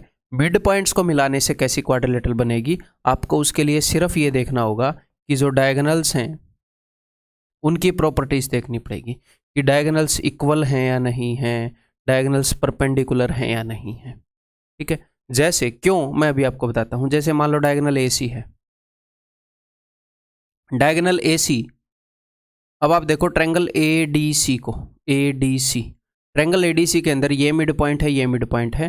तो दो साइड्स के मिड पॉइंट को जोड़ने से बनी लाइन सामने वाली लाइन के पैरेलल होएगी और उससे हाफ होएगी। तो ये वाली जो लाइन है ये AC से हाफ होएगी, AC/2। ऐसे ही ये वाली जो लाइन, अब आप देखो ट्रायंगल ABC में ये भी मिड पॉइंट है, तो दो साइड्स के मिड पॉइंट को जोड़ने से बनी लाइन तीसरी साइड से हाफ और पैरेलल होएगी। तो ये भी इस लाइन के पैरेलल है और इससे हाफ है। ओके सर, तो आमने सामने वाली भुजाएं पैरेलल हो गई। जी हाँ सर, पैरेलल तो हो गई। क्यों? क्योंकि सेम लाइन के पैरेलल हैं। इक्वल भी हो गई। क्यों? क्योंकि उस लाइन की हाफ ये है, उसी लाइन की हाफ ये है। पैरेलल भी हो गई, इक्वल भी हो गई। सिमिलरली अगर आप इस डायगोनल को मिला दोगे मेरे भाई, तो इस डायगोनल से हाफ ये है, इस डायगोनल से हाफ ये है, इस डायगोनल के पैरेलल है ये और इसी डायगोनल के पैरेलल है ये। तो यहाँ पर भी आमने सामने वाली भुजाएं पैरेलल और इक्वल हो गई, तो पैरेललोग्राम बन गया। किसी भी क्वाड्रिलेटरल के मिड पॉइंट्स को मिलाओगे, चाहे कैसी भी क्वाड्रिलेटरल हो, मिड पॉइंट्स को मिलाने से बनी फिगर हमेशा पैरेललोग्राम होएगी। अब पैरेललोग्राम कई तरह के होते हैं, रेक्टेंगल भी, स्क्वायर भी। अब ये कैसा पैरेललोग्राम है वो देखते हैं। क्या इसके डायगोनल्स इक्वल हैं? देखो पैरेललोग्राम तो हमेशा बनेगा। अब वो कैसा पैरेललोग्राम बनेगा? रेक्टेंगल बनेगा, रोम्बस बनेगा, स्क्वायर बनेगा, क्या बनेगा वो देखते हैं। क्या इसके दोनों डायगोनल्स इक्वल हैं? नहीं। किसी भी रैंडम क्वाड्रिलेटरल के दोनों डायगोनल इक्वल होने बिल्कुल भी जरूरी नहीं है। ऐसे ही आडी तिरछी मैंने क्वाड्रिलेटरल बनाई थी, उसके डायगोनल इक्वल क्यों हो जाएंगे? नहीं, बिल्कुल भी होने जरूरी नहीं है। क्या इसके डायगोनल्स परपेंडिकुलर हैं? परपेंडिकुलर भी होने जरूरी नहीं है। ऐसे ही किसी भी रैंडम क्वाड्रिलेटरल के, हर एक क्वाड्रिलेटरल के थोड़ी परपेंडिकुलर होते हैं। किसी ने तो रैंडम क्वाड्रिलेटरल बोला है। तो डायगोनल्स अगर, अब मेरी बात को सुनिएगा, अगर डायगोनल्स इक्वल होते लंबाई में, तो ये ऑरेंज कलर के डायगोनल का हाफ ये, इसका हाफ ये। मान लो ये गुलाबी वाला भी इक्वल होता, तो इसका हाफ ये, इसका हाफ ये, चारों साइड बराबर हो जाती और ये रोम्बस बन जाता। तो देखो डायगोनल्स के इक्वल होने से ये फर्क होता है, ये सारी साइड्स इक्वल हो जाती। अगर डायगोनल्स परपेंडिकुलर होते, अगर ये दोनों डायगोनल्स आपस में परपेंडिकुलर होते, तो इसके पैरेलल ये है, इसके पैरेलल ये है, ये भी परपेंडिकुलर हो जाती, ये रेक्टेंगल बन जाती। तो डायगोनल्स के इक्वल होने से और परपेंडिकुलर होने से हमें पता चलेगा कैसी क्वाड्रिलेटरल बनेगी। पैरेललोग्राम तो आप किसी भी फिगर के मिड पॉइंट को मिला दो, बनेगा ही बनेगा। पैरेललोग्राम तो बनेगा ही। अब उसके आगे वो रेक्टेंगल बने, स्क्वायर बने, रोम्बस बने, वो वहां से पता चले। मिटा दो अब इसको, क्या कहते हो? नेक्स्ट, यहां पर बन गया भाई साहब पैरेललोग्राम। अगर किसी पैरेललोग्राम के मिड पॉइंट्स को मिलाएं तो ओके। तो ये बात आपके दिमाग में क्लियर हो गई कि कैसी भी क्वाड्रिलेटरल हो, अगर आपने मिड पॉइंट्स को मिलाया तो पैरेललोग्राम तो बन ही जाएगा, क्योंकि हमने किसी भी रैंडम क्वाड्रिलेटरल के मिड पॉइंट्स को मिलाया था। ठीक है, पैरेललोग्राम तो ये है। सवाल ये पैदा होता है कि इसके डायगोनल्स के बीच में क्या रिलेशन है। तो डायगोनल्स इक्वल हैं? नहीं, इक्वल तो नहीं है भैया। पैरेललोग्राम का एक डायगोनल लंबा होता है, एक छोटा होता है, ठीक है। डायगोनल अगर इक्वल नहीं है तो इसकी साइड्स भी इक्वल नहीं होंगी, मतलब कि चारों साइड इक्वल नहीं होंगी, आमने सामने वाली तो इक्वल होंगी। क्या डायगोनल्स जो हैं वो 90 डिग्री पर हैं? नहीं, 90 डिग्री पर भी नहीं है पैरेललोग्राम के, तो इसकी साइड्स भी 90 डिग्री पर नहीं होंगी, तो भी ये पैरेललोग्राम ही बनेगा। इसका मतलब कोई खास पैरेललोग्राम ये बना नहीं, टेंशन ना लो, बनेगा खास, दिल छोटा मत करो। नेक्स्ट, अगर रेक्टेंगल के मिड पॉइंट्स को मिलाएं, रेक्टेंगल में एक खास बात है, अगर हम इसके मिड पॉइंट्स को मिलाएं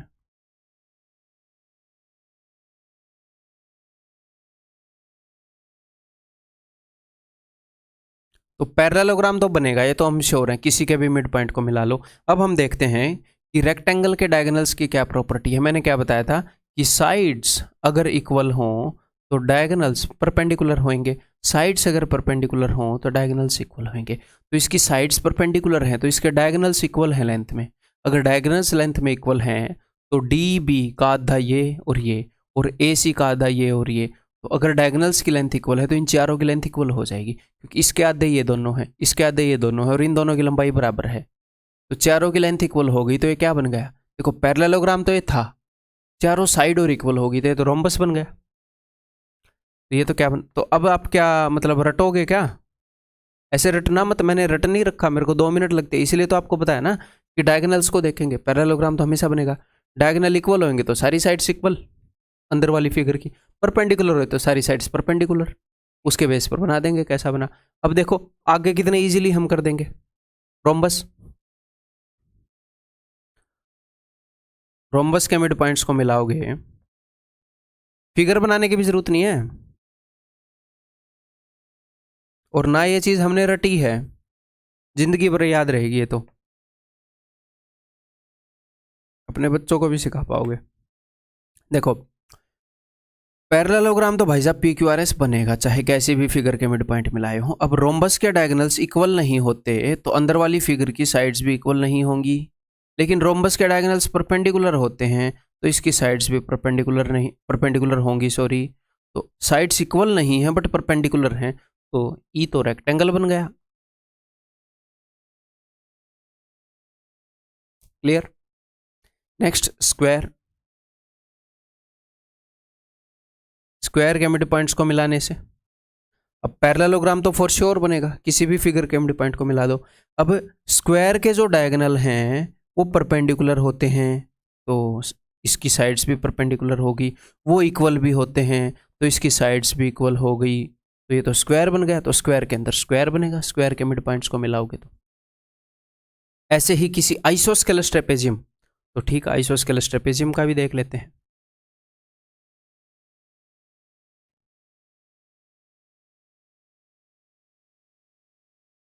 आइसोस्केलस ट्रेपेजियम में ये दोनों बराबर हैं, और आइसोस्केलस ट्रेपेजियम का क्या मतलब है? ये दोनों बराबर है, तो एक सिमेट्रिकल सी फिगर नहीं लग रही आपको?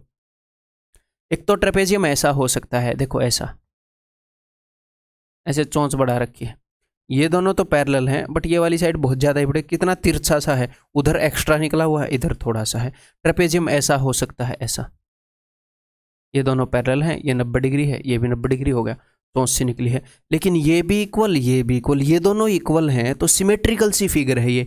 इनके बीच में अगर मैं यहाँ से लाइन से ऐसे कैंची से काट दूँ तो ये भी बराबर, ये भी बराबर, दोनों सिरे बराबर। आइसोस्केलस ट्रेपेजियम के अंदर क्या होता है, आपको प्रॉपर्टी बताऊं कि ये वाला एंगल इसके इक्वल, ये वाला एंगल इसके इक्वल, और डायगोनल्स भी इक्वल, दोनों डायगोनल्स भी इक्वल होते हैं आइसोस्केलस ट्रेपेजियम के अंदर। तो किसी भी फिगर के मिड पॉइंट मिलाओगे चाहे कैसी भी फिगर हो तो पैरेललोग्राम तो बनेगा ही, हम प्रूव कर चुके हैं, ठीक है। इसके डायगोनल्स इक्वल हैं तो यानी कि सारी साइड्स इक्वल होंगी।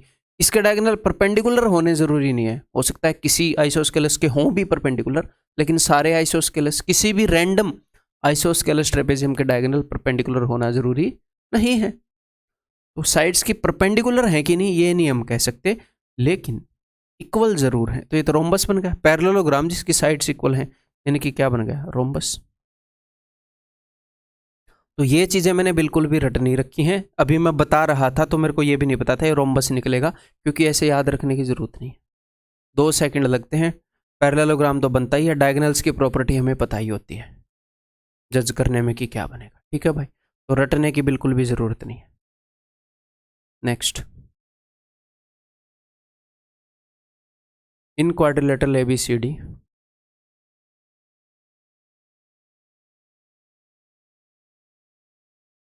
Angle C is equal to 72। Okay जी। Angle D is equal to 28। The bisectors of angle A and B meet at O। What is the measure of angle AOB? तो ये मैंने बताया था, इट इज हाफ ऑफ इन दोनों का सम। ये CGL 2018 टीयर 2 का क्वेश्चन है, यानी कि 50 इज द आंसर। ठीक है। In a quadrilateral ABCD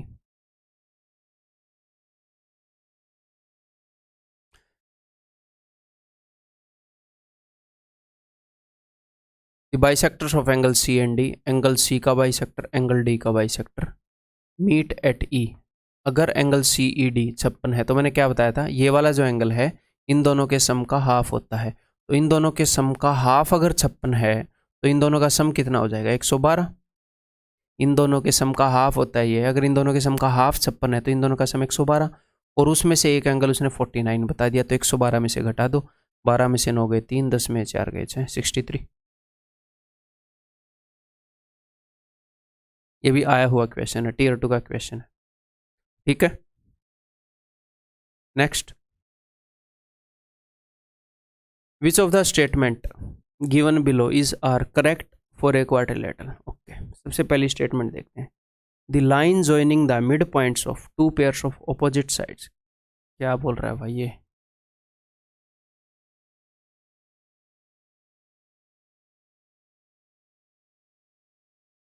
the line segment joining the mid points of the two pair of opposite sides, जो opposite side हैं उसके mid points, उसके मिड पॉइंट्स को जो लाइन ज्वाइन करती है, ठीक है, ये वाली, और इसके मिड पॉइंट्स को जो लाइन ज्वाइन करती है ये वाली, ये जो दो लाइन सेगमेंट्स हैं, the line segments joining the mid points of the two pairs of opposite side, जो ऑपोजिट साइड के दो पेयर हैं, एक ये पेयर एक ये पेयर, इनके मिड पॉइंट्स को ज्वाइन करने वाली जो लाइन सेगमेंट हैं, bisect each other at the point of intersection, जो इनका पॉइंट ऑफ इंटरसेक्शन है उसमें एक दूसरे को बाइसेक्ट करती हैं। ट्रू है कि फॉल्स? बताओ। इसको सॉल्व करने के लिए जो नॉलेज चाहिए वो आपको दी जा चुकी है। मैंने आपको क्या बताया है कि किसी भी क्वाड्रिलेटरल के मिड पॉइंट्स को मिलाने से जो क्वाड्रिलेटरल बनती है वो पैरेललोग्राम तो जरूर होती है। तो इसका मतलब PQRS एक पैरेललोग्राम तो है ही, बिना सोचे आप पैरेललोग्राम बोल सकते हो। अब ये कौन सा पैरेललोग्राम है, रेक्टेंगल है, स्क्वायर है, रोम्बस है, वो हम सोच के बता सकते हैं डायगोनल्स की प्रॉपर्टी के ऊपर बेस्ड, बट पैरेललोग्राम तो बनता है। ठीक है। अब SQ और PR तो इस पैरेललोग्राम के डायगोनल्स हो गए, हाँ जी, और पैरेललोग्राम के डायगोनल्स एक दूसरे को बाइसेक्ट करते ही हैं, ये प्रॉपर्टी मैंने बताई है। तो इसका मतलब वो सच बोल रहा था, ये लाइनें एक दूसरे को बाइसेक्ट करती हैं, this is true. Clear? Next, the area of the quadrilateral formed by joining the mid points of 4 adjacent sides. तो 4 एडजेसेंट साइड्स के मिड पॉइंट को ज्वाइन करने से जो क्वाड्रिलेटरल बनी है, ओके, उसका जो एरिया है वो टोटल एरिया का हाफ है। पूरी क्वाड्रिलेटरल का जो एरिया है उससे हाफ है। किसका एरिया? क्वाड्रिलेटरल PQRS का।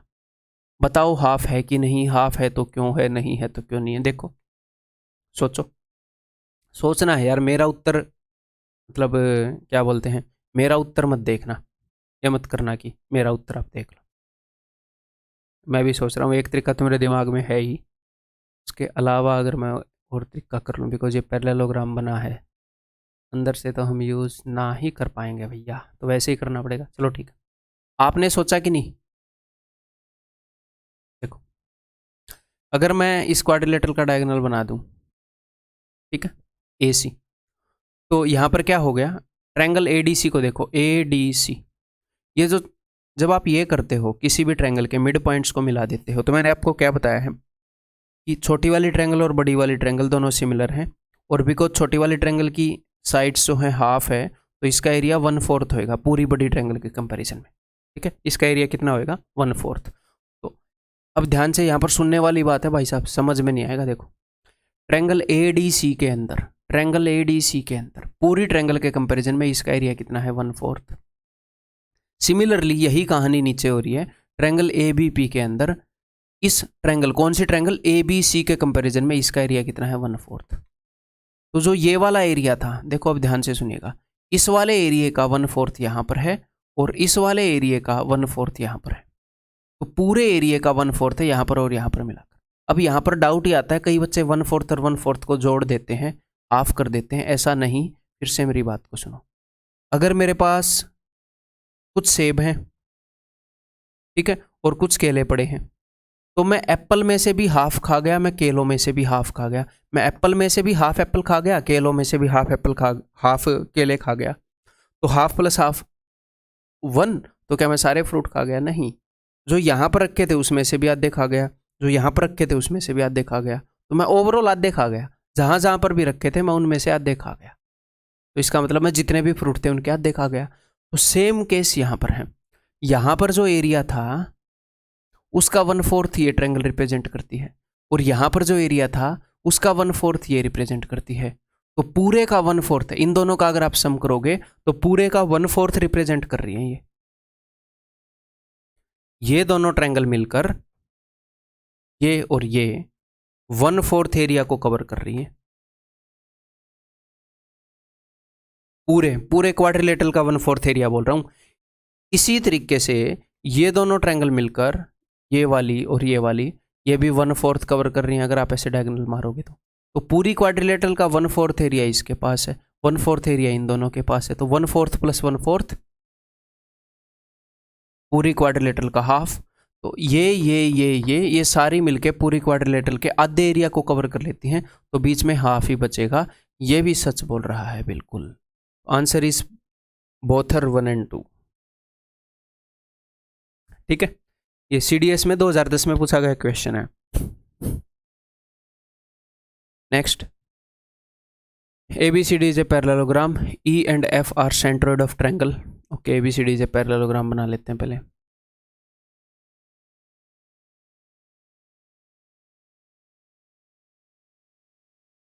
E and F are centroid of triangle ABD। तो ट्रायंगल ABD है, इसका सेंट्रोइड बताया है इन्होंने, एंड ट्रायंगल BDC का सेंट्रोइड बताया है इन्होंने respectively. Find the length of EF। मैं बना क्यों नहीं रहा, मैं बताऊंगा। देखो, जो डायगोनल्स हैं वो एक दूसरे को बाइसेक्ट करते हैं कि नहीं करते हैं? जी हाँ सर, बाइसेक्ट करते हैं। तो इस डायगोनल को 2 बराबर हिस्सों में बांटा होगा इस डायगोनल ने। जी हाँ सर, पॉइंट O पर। तो AO जो है, मेरी बातों को ध्यान से सुनते रहिएगा नहीं तो स्किप हो जाएगा। ट्रायंगल ABD के अंदर AO जो है वो मीडियन है, मीडियन है। जी हाँ, तो अगर ये मीडियन है तो इसका सेंट्रोइड 2:1 रेशियो में बांटेगा और इसी लाइन के ऊपर लाई करेगा। तो वो बोल रहा था ट्रायंगल ABD का सेंट्रोइड E है। ठीक है, इसी तरीके से ट्रायंगल BCD के अंदर CO मीडियन है, सामने वाली साइड के मिड पॉइंट पर जा रही है, तो इसका सेंट्रोइड इस मीडियन पर होएगा, 2:1 रेशियो में बांटेगा डिस्टेंस को। जी हाँ, और ये है F।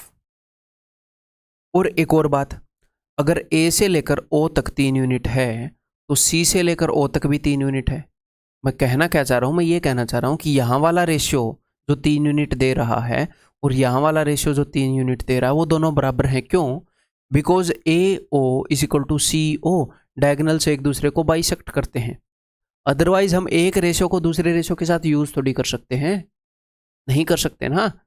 मान लो मैं बोलूँ राम और श्याम की सैलरी की इनकम है 2:3, और कोई और बंदा है भाई साहब, राम और श्याम के अलावा और क्या ही ले, एक तो उदय शेट्टी हो गया और एक वो मजनू हो गया वेलकम बैक मूवी वाले, तो इनकी सैलरी का रेशियो है कुछ भी 4:5। तो आप ये थोड़ी बोल दोगे कि इनसे ज़्यादा है उनकी सैलरी। हो सकता है इसकी 2 करोड़ हो, इसकी 3 करोड़ हो, इसकी 40 रुपये हो, इसकी 50 रुपये हो। तो 2 अलग अलग रेशियोज़ को हम ऐसे यूज़ नहीं कर सकते जब तक कोई लिंक ना दिया जाए। तो यहाँ पर लिंक है, तो AO is equal to CO, तो इसका मतलब यहाँ की 3 यूनिट बराबर है वहाँ की 3 यूनिट, तो हम आपस में इनको यूज भी कर सकते हैं। अब उसने बोला कि EF जो है उसकी लंबाई कितनी होगी? अगर पूरी AC की लंबाई 12 है, तो पूरी AC की लंबाई 12 है तो देखो 2 यूनिट है AE की, 1 + 1 2 यूनिट है EF की और 2 यूनिट है FC की। तो EF की लंबाई 2 2 2 1/3 है, 12 की 1/3 यानी कि 4। क्लियर? ठीक है, आगे बढ़ जाऊं। ये बताओ जी।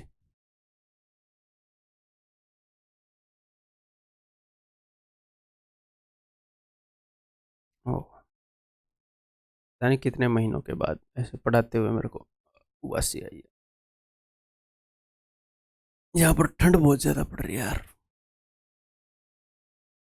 हद ठंड पड़ रही है। 6 डिग्री तक टेम्परेचर जा रहा है रात को, मतलब फ्रेश उठा ही नहीं जा रहा, नींद सी आ रहा है दिन में, मतलब नींद अच्छे से पूरी नहीं हो पा रही कई दिन से। ABCD से पैरेललोग्राम, और हो क्या रहा है, मैं आपको मंडे टू फ्राइडे क्लास मैंने बोला है आपको, बट फिर भी सैटरडे को एक आधी बार दे ही देता हूँ, और फिर घर के काम एक आधे, मतलब एक आधा एक्स्ट्रा काम बचा हुआ मिल रहा है, रेस्ट भी नहीं मिल पा रहा। इस वीकेंड देखेंगे, शायद सैटरडे क्लास ना दें बट दे देंगे एक्स्ट्रा बना के। देखो, ABCD is a parallelogram, E and F are mid points of side. ABCD parallelogram है, E और F मिड पॉइंट है, ठीक है, यानी कि this is equal to this, this is equal to this, opposite side equal है, तो ये सारे टुकड़े एक दूसरे के बराबर हैं। ठीक है। DE and BF intersect diagonal AC at X and Y। जो DE है और BF है, ये डायगोनल AC को X और Y पर इंटरसेक्ट कर रहा है। ठीक है। If AC is equal to 15, अगर AC 15 है तो XY की वैल्यू क्या है? बहुत ही सिंपल है, बहुत ही सिंपल। कैसे? देखो, खुद ट्राई करो पहले। अगर मैं DB को ज्वाइन कर दूं, अब हिंट मिल गई है तो आप एक बार फिर से ट्राई कर लो। अगर मैं DB को ज्वाइन कर दूं तो ट्रायंगल ADB में देखो, ADB में ये मिड पॉइंट है, हाँ जी, तो ये मीडियन है, हाँ जी, ये मिड पॉइंट है।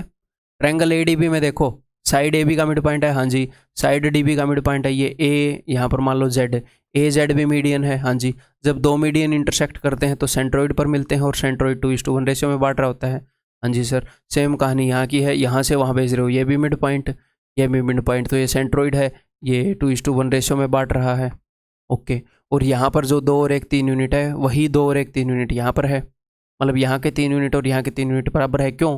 Because AZ is equal to ZC, diagonal से एक दूसरे को बाइसेक्ट करते हैं, AZ और ZC बराबर है। तो उसने XY की वैल्यू पूछी है, अगर AX 2 यूनिट है, YC 2 यूनिट है, तो XY भी 2 यूनिट है, तो ये 1/3 हो गया पूरी का। उसी तरीके से हो रहा है कि नहीं हो रहा? Answer is 5, answer is 5।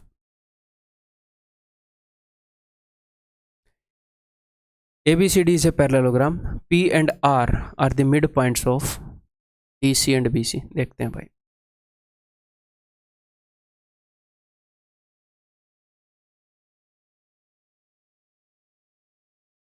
ABCD is a parallelogram. P and R are the midpoints of DC and BC।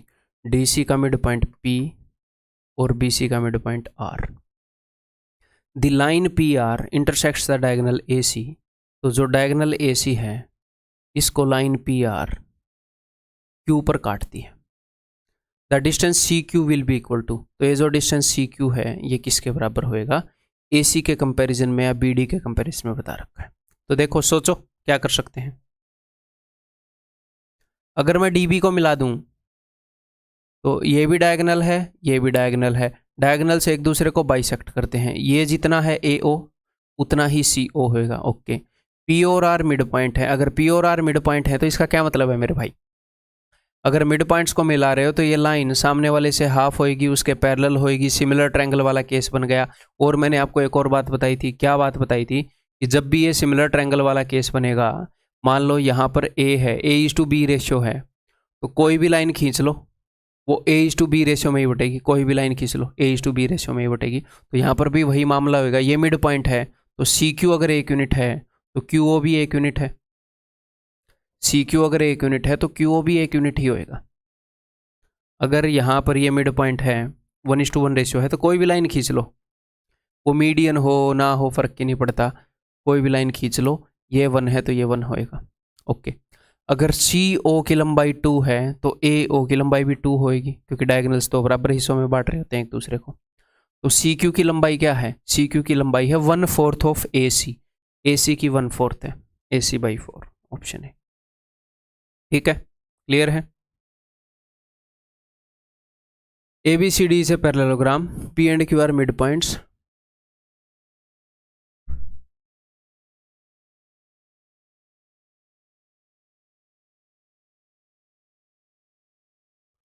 P and Q are midpoints of BC and CD. BC का midpoint P,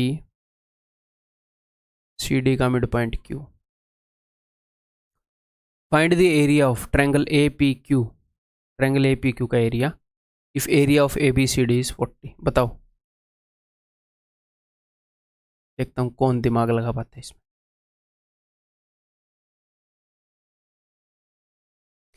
ट्रायंगल हिंट दे देता हूँ, यहाँ पर आप APQ का area नहीं निकाल पाओगे, बाकी पोर्शंस का एरिया निकाल पाओगे, इजीली निकाल लोगे बाकी पोर्शंस का एरिया।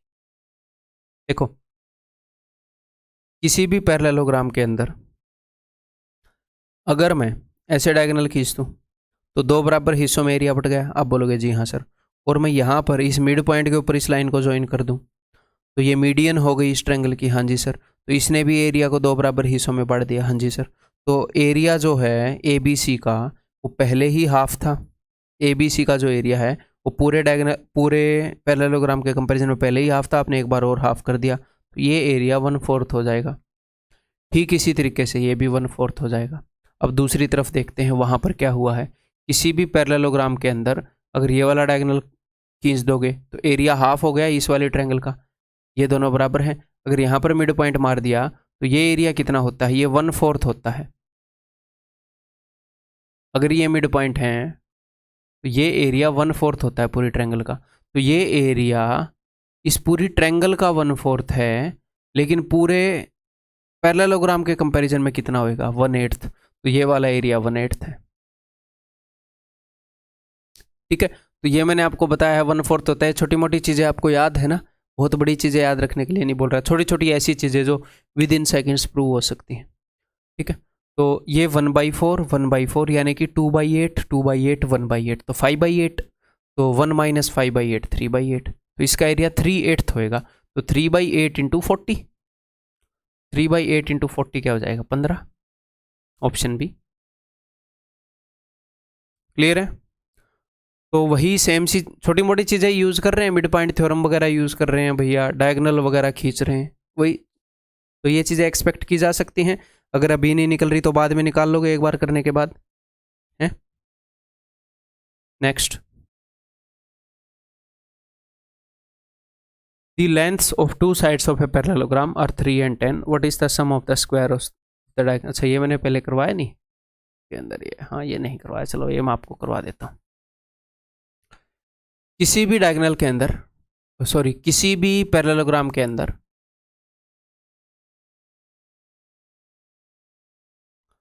जो डायगोनल्स है वो एक टीम में होते हैं। वही वाला ना क्वेश्चन, एक बार फिर से पढ़ लो। पैरेललोग्राम्स टू साइड्स की लेंथ है सम ऑफ, हाँ वही वाला है। ठीक है, तो डायगोनल्स एक टीम में होते हैं और साइड्स एक टीम में होती हैं, दो टीम में होती हैं। मैं आपको रटने का टेक्निक बता रहा हूँ। तो डायगोनल्स के स्क्वायर का सम यानी कि AC² + BD² is equal to सारी साइड्स के स्क्वायर का सम यानी कि AB²। अब देखो साइड 4 होती हैं, डायगोनल 2 होते हैं, लेकिन डायगोनल जो है वो बड़े बड़े होते हैं। आपको खुद ही लग रहा है AC कितना बड़ा है, BD भी बड़ा ही है एक आधी साइड से। ठीक है, तो सारे डायगोनल एक तरफ, सारी साइड से एक तरफ, और इनके स्क्वायर का सम सेम होता है। अब इसको लिखने को आप कैसे भी लिख दो भाई, AD और BC जो है वो सेम है। अब AD और BC, इन दोनों की जगह BC लिख दो या AD लिख दो।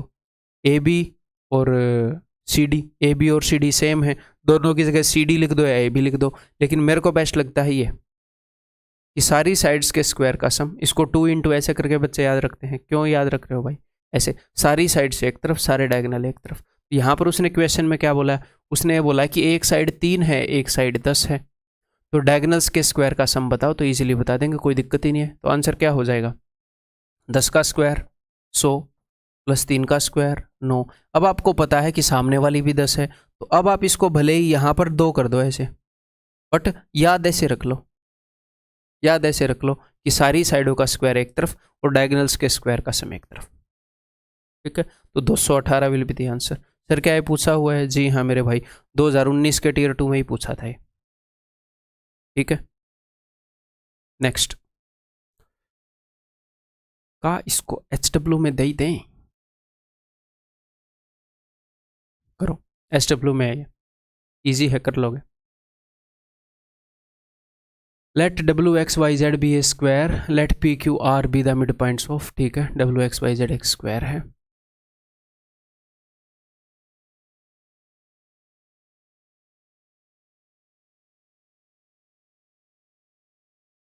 PQR be the mid points of WX, WX का mid point P, XY ZW, ठीक। KL be mid points of PQ and PR, तो PQ और PR के मिड पॉइंट हैं K और L, ठीक। What is the value of area of PKL, जो PKL का एरिया है उसका बटे में WXYZ का एरिया।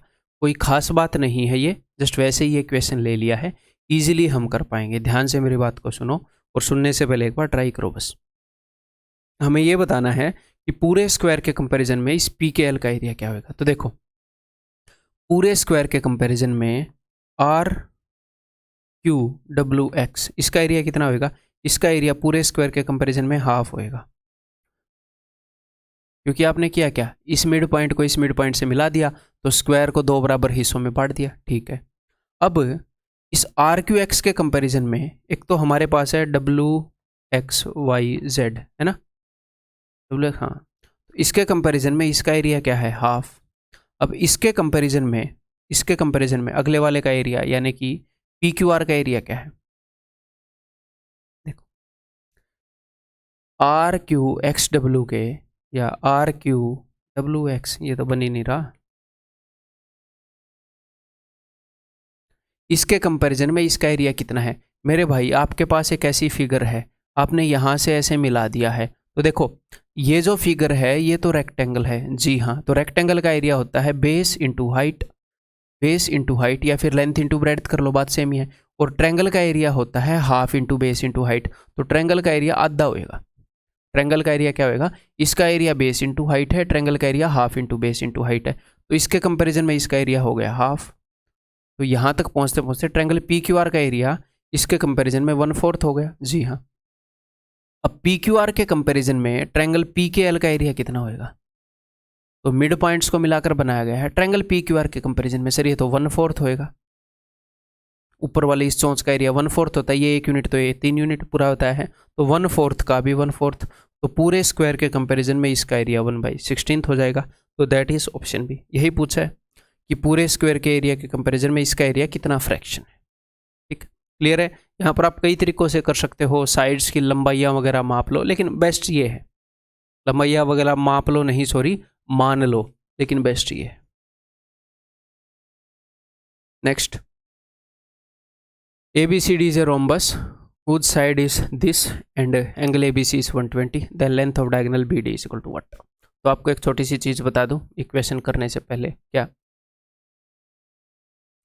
कि इस चीज़ को बार बार यूज़ कर रहा है। मान लो हमारे पास एक रोम्बस है और वो ऐसे रोम्बस को बार बार यूज़ कर रहा है जिसका एक एंगल 60 डिग्री है, ठीक है। तो दूसरा बाय डिफ़ॉल्ट 120 हो गया, ये 60 हो गया, ये 120 हो गया, ये तो आपको पता ही है, ठीक है। तो 60 डिग्री वाले रोम्बस को वो बार बार यूज़ कर रहा है। एक एंगल पता लगते ही रोम्बस के सारे पता लग जाते हैं, ठीक है। तो क्यों यूज़ कर रहा है, उसके डायगोनल्स की लंबाइयों को यूज़ कर रहा है। अगर मैं इस डायगोनल को ड्रॉ करूँ तो यहाँ पर भी 60 होएगा, क्योंकि रोम्बस के अंदर डायगोनल जो है दो बराबर हिस्सों में बांट रहा होता है एंगल को, यहाँ पर भी 60 होएगा। तो ये क्या बन गई, एक इक्विलेटरल ट्रायंगल बन गई। तो अगर रोम्बस की साइड A है तो छोटे वाले डायगोनल की लंबाई A यूनिट ही होती है इसके अंदर, वो इसको बार बार यूज़ कर रहा है इसलिए बता रहा हूँ। और इस डायगोनल को देख लो, अब आप मान लो ये O पर एक दूसरे को काटते हैं, तो AO क्या है, इस इक्विलेटरल ट्रायंगल की हाइट है। क्यों, क्योंकि डायगोनल से एक दूसरे को 90 डिग्री पर काट रहे होते हैं रोम्बस में, तो हाइट, इक्विलेटरल ट्रायंगल की हाइट क्या होती है, √3/4 into A, sorry √3/2A। Equilateral triangle की हाइट क्या होती है, √3/2A। तो A से लेकर O तक की लेंथ तो निकाल ली, लेकिन A से लेकर C तक की लेंथ के लिए मैं इसको डबल करूंगा, तो 2 से 2 कट जाएगा। तो जो छोटे वाला डायगोनल है वो साइड के बराबर ही है और बड़े वाला डायगोनल है दैट इज √3a। इस सिचुएशन को वो बार बार यूज कर रहा है। उसने ऐसे क्वेश्चन भी पूछा है कि एक डायगोनल है, एक रोम्बस है जिसका एक डायगोनल तो साइड के बराबर है, दूसरा डायगोनल √3a है, तो बताओ उसमें एक एंगल क्या है, या इस तरीके से भी उसने क्वेश्चन पूछा है हाल ही में। क्लियर है? मिक्स में करवाऊंगा वो। क्लियर है? Then the length of diagonal BD is equal to, तो इसने क्या बोला है, AB इज इक्वल टू 4, तो डायगोनल BD की लंबाई बताओ, तो दैट विल बी 4। ठीक है, अब इस क्वेश्चन को आप कैसे करोगे, आप ऐसे करोगे कि ठीक है भाई उसने कौन सा एंगल 120 बताया है, ABC बताया है, तो ये वाला एंगल 120 हो गया, तो छोटे वाले डायगोनल की लंबाई पूछी है, ये वाला 60 है, तो ये 4 है, तो ये 4 है, ये 60 होती है, आपको पता होना चाहिए। तो इक्विलेटरल ट्रायंगल वाला केस है, इक्विलेटरल ट्रायंगल में 60 ही होता है, तो एक डायगोनल साइड के बराबर, दूसरा साइड इंटू √3 के बराबर, लिख लो चाहे नोट्स के अंदर। नेक्स्ट, तो ये जो छोटी छोटी चीज़ें हैं ये सवालों के माध्यम से कराई जा सकती हैं, अदरवाइज जो नोट्स हैं उनके अंदर अगर मैं ये छोटी छोटी चीज़ें लिख दूंगा तो वो नोट्स ही मतलब सवाल बन जाएंगे, एक हिसाब से बर्डन हो जाएगा। तो मैथ्स के नोट्स को कैसे बेस्ट लिखा जाता है वो मैंने वहाँ पर लिख रखा है। अब आप वहाँ पर इन्फॉर्मेशन पुट इन करेंगे। अब ये जो इन्फॉर्मेशन आप वहाँ पर पुट इन करेंगे उन नोट्स के अंदर, आपके लिए बर्डन नहीं होगी, आपने खुद पुट इन करी है, रोम्बस के पास ही आप पुट इन करोगे, प्लेन ज्योमेट्री में पुट इन करोगे, आपको ये याद रहेगी, आपने खुद डाली है, यहाँ पर डाली है, ये मेन कंटेंट है, ये मैंने एक्स्ट्रा इन्फॉर्मेशन डाली है। ठीक है, तो प्लीज रिक्वेस्ट है मान लिया करो। Next, find the difference between the lengths of both the diagonals of a rhombus with one angle as 30 degree. एक रोम्बस है जिसका एक एंगल 30 डिग्री है, ओके जी, तो दूसरा एंगल क्या हो जाएगा, ये 150 हो जाएगा, बिकॉज इन दोनों का सम 180 होता है। चलिए बनाते हैं।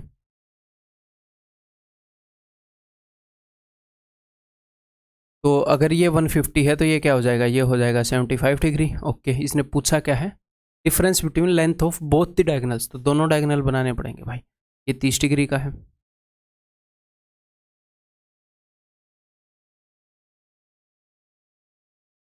तो ये 15 डिग्री का बच जाएगा, और डायगोनल्स परपेंडिकुलर तो होते ही हैं। तो 15, 75, 90, ये वाली ट्रायंगल याद है कि नहीं है, याद करवा चुका हूँ पहले, याद मैंने क्या बोला था, 15 के सामने नेगेटिव वाला होएगा √3 - 1, 75 के सामने प्लस वाला, 90 के सामने 2√2, इसको याद कर लो। ठीक है, तो यहाँ पर उसने क्या बताया, यहाँ पर उसने बताया है इस साइड का मेजर 4 सेंटीमीटर है, इस साइड का मेजर 4 सेंटीमीटर है, तो इनकी लंबाइयों के बीच में डिफरेंस बताओ। तो मैं 2 केस कर सकता हूँ, 90 के सामने 4 है, 90 के सामने 2√2 है, तो 2√2 का √2 गुणा है। मैं स्टार्टिंग से ही इस 4 को कंसिडर कर लूँ, या फिर मैं क्या करूँगा, फिलहाल मैं इस 4 को रहने दूँ, मैं खुद से एक सिचुएशन क्रिएट कर लूँ। ठीक है, बाद में कंपेयर कर लेंगे कैसे। 90 के सामने मैंने मान लिया 2√2, 15 के सामने हो गया √3 - 1, तो ये भी हो गया √3 - 1, दोनों बराबर हैं। 75 के सामने हो गया √3 + 1, तो ये भी हो गया √3 + 1। अब उसने बोला है कि भैया डायगोनल्स की लंबाई का डिफरेंस, तो AC की लंबाई क्या है, AC की लंबाई हो गई 2√3 + 2, BD की लंबाई हो गई 2√3 - 2, इनका डिफरेंस क्या हो गया, इनका डिफरेंस हो गया जी, इसमें से अगर मैं उसको घटाऊं तो 4 यूनिट। तो 4 यूनिट की वैल्यू बतानी है। अगर 2√2 यूनिट की वैल्यू, अगर इसकी वैल्यू 4 है तो इसका √2 गुना है, हाँ जी सर, तो इसका भी √2 गुना हो जाएगा, 4√2 इज द आंसर। या तो इस 4 को स्टार्टिंग से ही कंसिडर कर लो, उसमें भी कोई दिक्कत नहीं है, उसके अकॉर्डिंग रेशियो कर लो, या रेशियो से सिचुएशन कंसिडर कर लो, फिर देख लो इसके बराबर ये था तो हमारा उत्तर तो यह है, इसके बराबर क्या होगा। ठीक है, क्लियर है। Next, ABCD is a rhombus, AB is produce to F, ABCD एक रोम्बस है।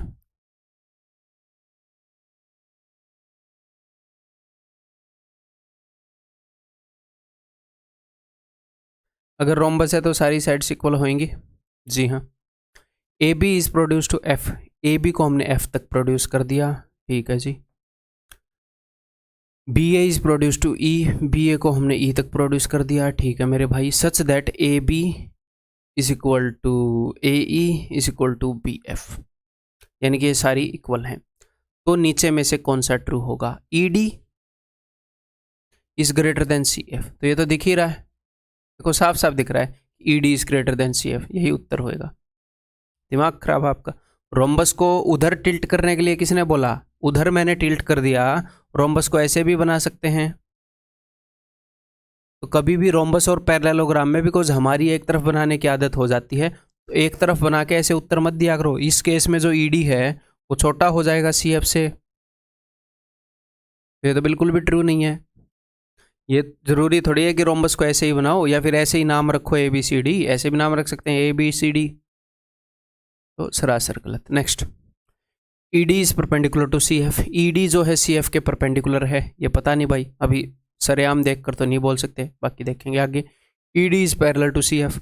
अब ED is parallel to CF, इसको तो काट ही सकते हैं, पैरेलल तो नहीं है, एटलीस्ट इतना दिख रहा है कि काटेंगी। Then ED square plus CF square equal to AF square. ये तो राइट एंगल ट्रायंगल में पॉसिबल होता है। ये तब पॉसिबल होता है ये हाइपोटेन्यूज हो, ये राइट एंगल ट्रायंगल की साइड हो और ये मिली हुई हो। ये तो मिली हुई तो है नहीं, तो ये पॉसिबल नहीं होएगा। Option B is the answer. या फिर अगर आप ऐसे ना कर पाओ तो आप प्रूव करते हैं। देखो ED और CD परपेंडिकुलर है कि नहीं, इसके लिए हमें एक्सटेंड करना पड़ेगा और देखना पड़ेगा ये वाला एंगल क्या है जहाँ पर ये इंटरसेक्ट कर रही है।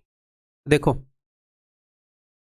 अगर यहाँ पर इस वाले एंगल को मैं A मान लूँ तो ये भी A, तो ये क्या हो जाएगा 2A। एक्सटीरियर एंगल इन दोनों के सम के बराबर। अगर इसको मैं B मान लूँ तो ये भी B, एक्सटीरियर एंगल इन दोनों के सम के बराबर। ठीक है, 2A प्लस 2B क्या होता है? 2A plus 2B is equal to 180। तो फिर A प्लस B क्या होएगा? A प्लस B हो जाएगा 90। क्लियर? अब पूरी बड़ी ट्रायंगल के अंदर देखो, पूरी बड़ी ट्रायंगल के अंदर ZEF के अंदर, पूरी बड़ी ट्रायंगल के अंदर A B और ये तीसरा एंगल A और B का सम 90 है, तो ये तीसरा एंगल तो डेफिनेटली 90 ही होएगा। तो इसका मतलब ये परपेंडिकुलर है। This is the answer. ठीक है, क्लियर है? Next, if ABCD is a rhombus, तो मैंने आपको हर पैरेललोग्राम के लिए एक रूल बताया था। हर एक पैरेललोग्राम के लिए क्या रूल है उसको भाषा में कन्वर्ट करते हैं कि डायगोनल्स की टीम एक तरफ, साइड्स की टीम एक तरफ, डायगोनल्स के स्क्वायर का सम, ऐसे मैं बोल रहा हूं उसी से लिख लो, डायगोनल्स के स्क्वायर का सम सारी साइड्स के स्क्वायर के सम बराबर होगा। ऐसे लैंग्वेज में लिख लो इसको, आपने भले ही वो लिख लिया, उसके साथ में ये भी लिख लो, लैंग्वेज में कन्वर्ट करने से आसानी रहती है। ऐसे भी लिख लो कि डायगोनल से एक तरफ, साइड से एक तरफ, इनके स्क्वायर का सम इनके स्क्वायर के सम के बराबर होएगा पैरेललोग्राम में। तो रोम्बस भी तो एक पैरेललोग्राम है कि नहीं है? बस तो इसके ऊपर भी वो रूल लागू होगा, सारे पैरेललोग्राम पर होगा, स्क्वायर पर, रेक्टेंगल पर, सबके ऊपर। लेकिन वो बंदा पूछेगा इनके ऊपर, रोम्बस और पैरेललोग्राम पे। ठीक है, तो AC square plus BD square, AC square plus BD square equal to AB square plus BC square plus CD square plus AD square. अब वो इसकी जगह कुछ भी कर सकता है बिकॉज ये सारी इक्वल हैं। तो 4AB स्क्वायर कर दे, 4BC स्क्वायर कर दे, कुछ भी कर देगा वो। ठीक है, क्लियर है? नेक्स्ट, अब एक क्वेश्चन मैंने लोकस का भी ले लिया, सिर्फ एक क्वेश्चन ले लिया बिकॉज अपने एग्जाम में ये है नहीं, बट आपको लोकस का मतलब पता हो कि अगर गलती से उसने एक दे भी दिया तो आप निकाल पाओ, कोई मुश्किल बात नहीं है। लोकस का मतलब होता है, हिंदी में आपको दिखाया बिंदुपथ। देखो हिंदी बड़ी मस्त लैंग्वेज है, उसने यहाँ बता दिया बिंदुपथ क्या होता है, अभी आपको समझ में आ जाएगा। देखो, the locus of a point in rhombus ABCD, एक रोम्बस है ABCD, यहाँ पर ध्यान से सुनिएगा।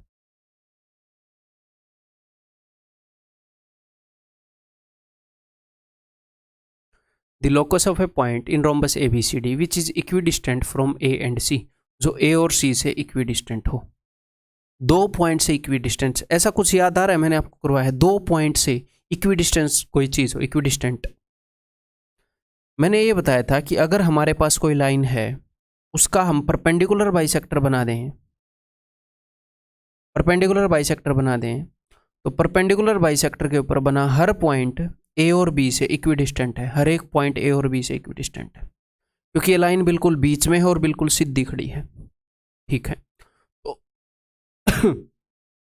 तो A और C से इक्विडिस्टेंट कोई पॉइंट है। अच्छा, अब लोकस क्या होता है मैं बता देता हूँ। लोकस होता है हिंदी में बिंदुपत। क्या मतलब? एग्जामिनर आपको एक प्रॉपर्टी बताता है जो अपने सिलेबस में है, और उस प्रॉपर्टी को फॉलो करने वाले बहुत सारे बिंदु होते हैं, ठीक है। उन सारे बिंदुओं को मिलाकर जो फिगर बनी है वो लोकस हो गया, बिंदुपत। वो आपको एक प्रॉपर्टी बताएगा। अगर मैं आपको ये बताऊं कि यहां पर एक पॉइंट है, द लोकस, अब ध्यान से देखिएगा, द लोकस ऑफ ए, इसने क्या बोला? पॉइंट ना। The locus of a point equidistant from O. एक पॉइंट है जो ओ से बराबर दूरी पर है, तो ओ से बराबर दूरी पर जब आप दुनिया के सारे पॉइंट्स को ऐसे मिला दोगे तो क्या बन जाएगा? सर्कल। तो ये क्या कह रहा है? ओ से इक्वल डिस्टेंस पर जो पॉइंट है उन सारे पॉइंट्स को मिलाने से जो रास्ता बना है, बिंदु पथ जो रास्ता बन गया, उस फिगर को हम क्या बोलते हैं भाई? सर्कल। तो the locus of a point equidistant from a point is called as circle. तो बस इसकी डेफिनेशन मैं आपको समझा रहा हूं, अदरवाइज लोकस पोकस कुछ है नहीं। जिसको ये भाई समझ है क्वेश्चन करने की वो कर लेगा, बट लोकस की डेफिनेशन तो पता होनी चाहिए। तो वो कह क्या रहा है? वो ये कह रहा है कि पॉइंट ए और सी से इक्विडिस्टेंट कोई पॉइंट है, उसका लोकस, यानी कि उन सारे पॉइंट से मिलकर क्या बनेगा, अभी देख लेते हैं इस रोम्बस के अंदर। तो मैंने क्या बताया कि अगर ये पॉइंट इक्विडिस्टेंट है तो यानी कि इनके परपेंडिकुलर बाइसेक्टर पर है।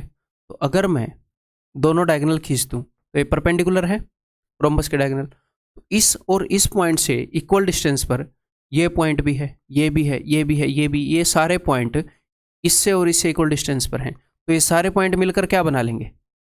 ये सारे पॉइंट मिलकर डायगोनल बीडी बना लेंगे। खत्म खत्म। ये है लोकस का मतलब, एक क्वेश्चन के थ्रू। समझ में आ गई बात? अब ऐसे वो पूछते हैं, इस चीज को पूछने का ये तरीका है। अगर इसके ऊपर क्वेश्चन आएगा भी तो दिमाग लगा के कर सकते हो। Next, ABCD is a rhombus, a line passing through C। देखते हैं भाई।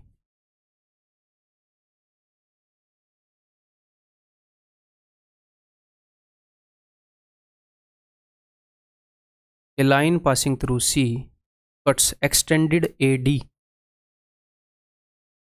And AB at Q and P। अच्छा, AB को हमने एक्सटेंड किया और AD को एक्सटेंड किया, C से एक लाइन पास हो रही है तो वो इन दोनों को काट रही है। A line passing through cuts extended AD and extended AB at Q and P। ये Q है, ये P है, और हमें एक बात पता है, ये चीज़ें लिख लिया करो कि रोम्बस की सारी साइड्स जो हैं वो इक्वल हैं। ठीक है, ये आपको पता है बट ये लिख भी लिया करो और इन चीज़ों को ध्यान में रखा करो। मान लो क्वेश्चन स्ट्राइक नहीं हो रहा, कैसे होगा कि हाँ उसने रोम्बस दिया है, ठीक है, ऑपोजिट साइड्स पैरेलल होंगी।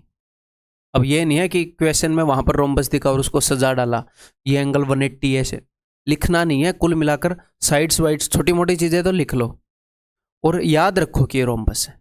ये नहीं इसको सारे आभूषण पहना दिए, इसको वहां सजा के रख दिया, पेपर में जब भी रोम्बस आ रहा है सजा दे रहे हैं। याद रखो कि उसने दिया क्या। QD is half of AB। जो QD है वो AB का हाफ है। अच्छा जी, तो अगर ये 2 यूनिट है तो ये 1 यूनिट है, अगर ये 2 यूनिट है तो ये सारी 2 यूनिट है। हाँ जी सर, ओके, ये 1 यूनिट है। उसने क्या पूछा है? Then find the ratio of AB is to PB। तो AB इज टू PB का रेशियो बताना है। सोचो सोचो, हिंट दे दी है। पूरी बड़ी ट्रायंगल को देखो, QAP को, ये जो लाइन है DC ये बेस के पैरेलल है। जी हाँ सर। तो सिमिलर ट्रायंगल की सिचुएशन क्रिएट हुई। जी हाँ सर। छोटी ट्रायंगल की साइड 1 है तो बड़ी ट्रायंगल की साइड क्या है? 3 है भाई, 1 और 2। अच्छा, छोटी की 1 है तो बड़ी की 3 है, यानी कि बड़ी की साइड 3 गुना है। अब इस छोटी ट्रायंगल की साइड 2 है तो बड़ी की तो 6 होगी। कॉरस्पॉन्डिंग साइड्स, छोटी की 1 तो बड़ी की 3, छोटी की 2 तो बड़ी की 6, तो ये पूरी 6 होगी, तो यानी कि ये 4 होगी। तो AB इज टू BP, यही पूछा है क्या? 1:2। ठीक है, क्लियर है। अब क्वाड्रिलेटरल्स में एक चीज़ आपने देखी होगी कि चीज़ें वही ट्रायंगल वाली यूज़ हो रही हैं। क्यों? क्योंकि क्वाड्रिलेटरल को बनाने में 2 ट्रायंगल लगती हैं, 2 ट्रायंगल ही लगती हैं, क्वाड्रिलेटरल बन जाता है। तो क्वाड्रिलेटरल्स की खुद की कुछ प्रॉपर्टी होती हैं, लेकिन वो सारी ट्रायंगल वाली यहाँ पर आकर यूज़ होंगी क्वेश्चन बनाने में। ऐसा हो ही नहीं सकता कि ट्रायंगल वाली यूज़ ना हो। तो एक हिसाब से जब हम ज्योमेट्री के अंदर ट्रायंगल करते हैं और उसकी सारी प्रॉपर्टी पढ़ लेते हैं तो अपना आधा काम हो जाता है।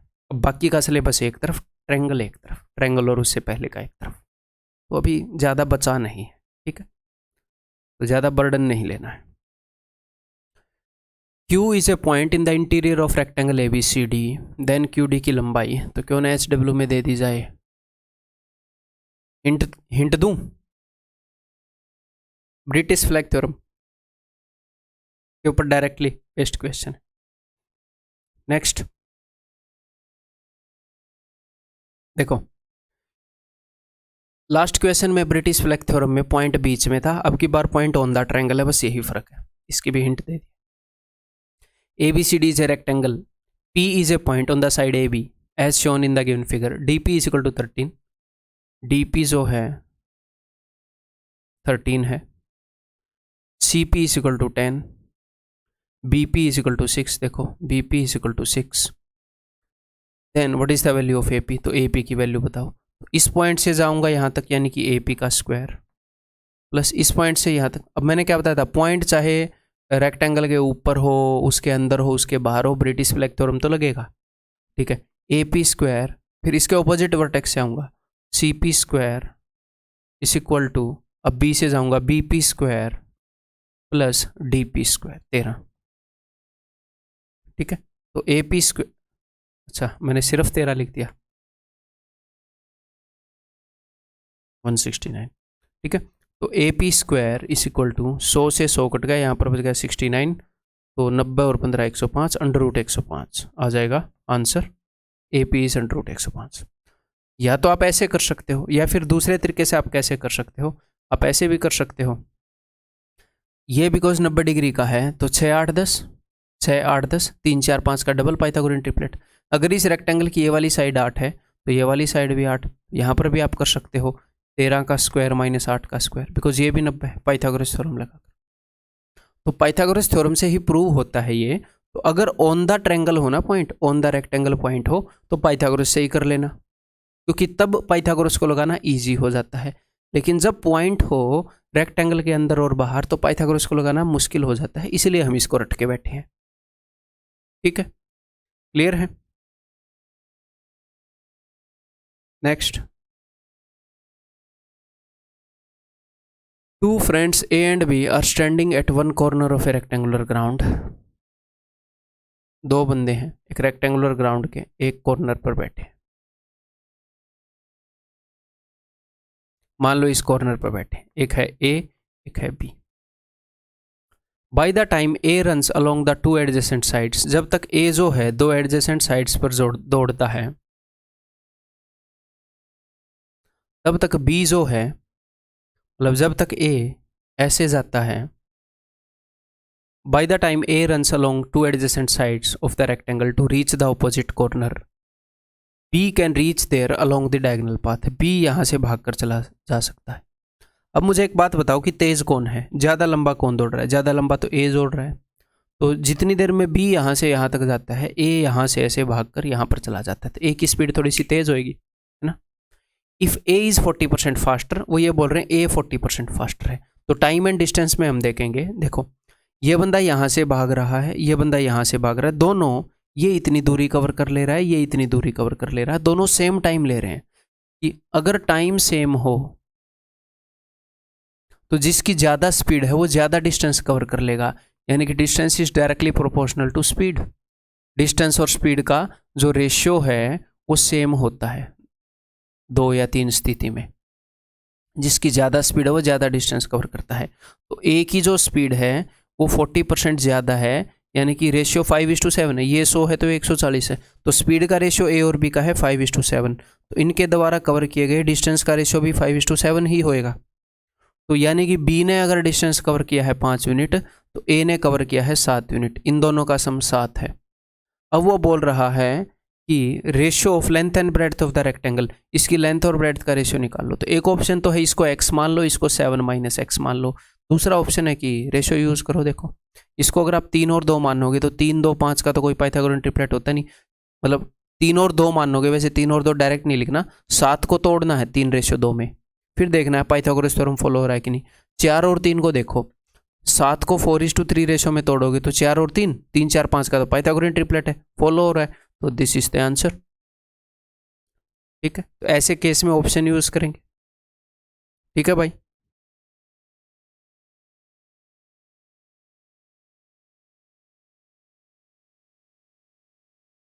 ठीक है। ये कंटेंट के आगे बैठ रहा होगा ना बार बार, इसको मैं यूज तो करता नहीं, नीचे कर देते हैं। चलो, if the parallel sides of a trapezium are 8 centimetre and 4 centimetre, अगर किसी ट्रेपेजियम की पैरेलल साइड्स जो हैं वो 8 और 4 हैं, ये 8 है, ये 4 है। M and N are mid points of the diagonal, जो डायगोनल है उनके मिड पॉइंट M और N है। तो एम एन की लंबाई बताओ, the length of M N. तो मैंने क्या बताया था कि अगर ये जो नॉन पैरेलल साइड्स हैं, पी क्यू की अगर आप लंबाई पूछोगे तो पी क्यू इज 8 + 4 बटे में 2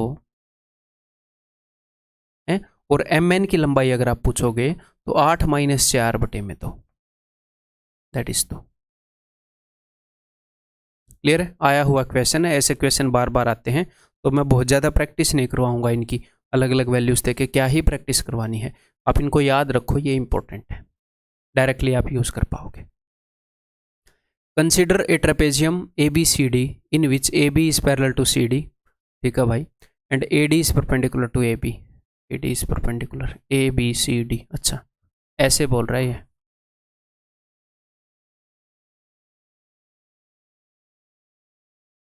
ABCD, ABCD, AB is parallel to CD, ठीक है भाई, and AD is perpendicular to AD और AB परपेंडिकुलर, ठीक है, बन गई बात, ये दोनों perpendicular. If the trapezium has an incircle which touches AB at E, एक इन सर्कल है इसका, तो इन सर्कल यानी कि वो चारों साइड्स को ऐसे टच कर रहा है।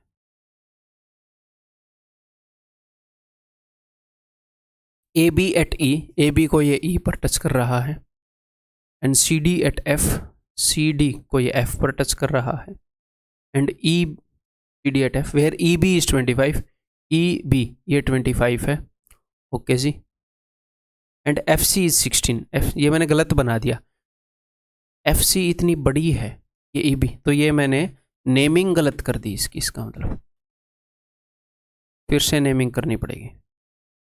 इम्प्रैक्टिकल सी फिगर है ना, फिर लंबाइयाँ क्या है कि नेगेटिव में आ जाएंगी लंबाइयाँ, फिर दिक्कत होएगी। तो ये टच जहाँ पर कर रहे हैं वो भी नेमिंग ठीक कर लें। If the trapezium has incircle which touches AB at E, AB at E and CD at F, CD at F, ठीक है। मैं इन चीज़ों को पढ़ने में थोड़ा स्लो रहता हूँ, मेरा मतलब वहाँ से चमका पड़ता रहता है। टीचर्स, मतलब मैं ही नहीं, टीचर्स काफ़ी स्क्रीन को यूज़ करने में अनकंफर्टेबल रहते हैं। मैंने तो फिर भी लाइटनिंग ठीक करवा रखी है, मैं इंप्रूव करवाता हूँ, और इलाज नहीं है इन चीज़ों का। देखो, EB is 25, EB is 25 and FC is 16, FC is 16। अब देखो चीज़ें लॉजिकल लग रही हैं। Then what is the diameter of the circle, तो सर्कल का डायमीटर क्या होगा, तो बताओ भाई। अगर आप किसी भी सर्कल को ऐसे दो पैरेलल साइड्स में फंसा देते हैं, ये दोनों साइड्स पैरेलल हैं, आपको पता है कि सेंटर से इस पर जाओगे तो 90 डिग्री, सेंटर से इस पर जाओगे तो मान लो ये इसके टेंजेंट है 90 डिग्री, और ये दोनों मान लो पैरेलल हैं, तो क्या है कि इन दोनों पैरेलल लाइन के बीच का जो डिस्टेंस है वही डायमीटर हो जाएगा। चाहे आप उस डिस्टेंस को यहाँ पर मेजर कर लो, यहाँ पर मेजर कर लो, दो पैरेलल लाइन के बीच में सर्कल को फंसाओगे तो ये सीधी डंडी जो है डायमीटर ही आएगी, ठीक है। यहाँ पर भी ऐसा ही मामला है, उसने इसका डायमीटर पूछा है, तो डायमीटर यानी कि F से लेकर E तक का ये पूछा है। अब इस क्वेश्चन को सॉल्व करने के लिए मैं यहाँ पर कंस्ट्रक्शन कर रहा हूँ, देखो, तो ये 16 है तो ये भी 16 होएगा। मैं कर क्या रहा हूं, मैं बिल्कुल इस लाइन के पैरेलल लाइन मैंने खींची है, इसके परपेंडिकुलर, तो ये एक रेक्टेंगल बन जाएगी। ये 16 है तो ये भी 16 है, ये 25 है तो 25 में से 16 गए 9, और उसने और कुछ भी बताया ही होएगा, नहीं बताया, ठीक है, हम निकालेंगे। पॉइंट B से E तक एक पॉइंट से किसी सर्कल के ऊपर अगर हम टेंजेंट खींचते हैं तो टेंजेंट्स की लंबाई बराबर होती है, यहाँ से यहाँ और यहाँ से यहाँ। तो F से लेकर C तक और C से लेकर इस पॉइंट तक ये 16 होएगा, और B से लेकर E तक 25 है तो B से यहाँ तक ये 25 होएगा, ठीक है। तो ये 9 है, 25 और 16 ये 41 है, ये राइट एंगल है, तो 9 और 41 को देखकर कुछ आया दिमाग में, 9 40 41, यानी कि ये 40 है। सी से लेकर जेड तक ये 40 है और यही इसका डायमीटर है। उसने रेडियस पूछा है, डायमीटर उसने डायमीटर पूछा है, तो डायमीटर इज 40, तो आंसर इज ऑप्शन डी। ठीक है, क्लियर है भाई। नेक्स्ट,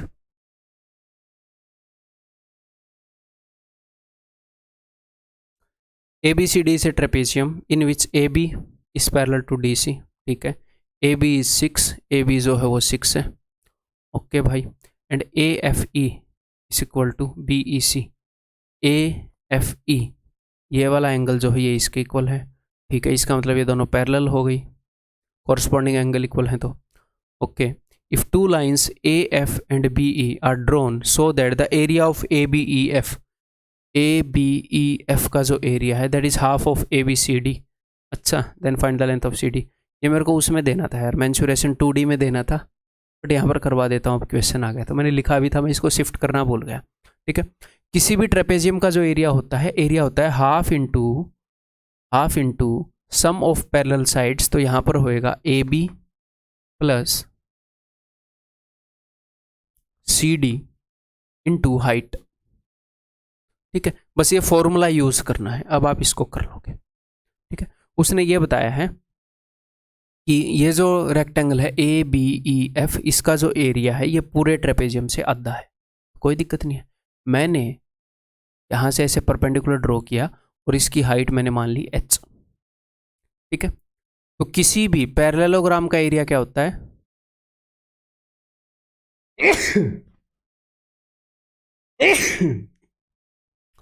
अगर ये 6 है तो ये भी 6 होगा। ये बस मैंने प्लेन ज्योमेट्री में, ये गलती से आ गया यहाँ पर क्वेश्चन। ठीक है, आगे होना चाहिए था, बट ठीक है अभी भी कर लो।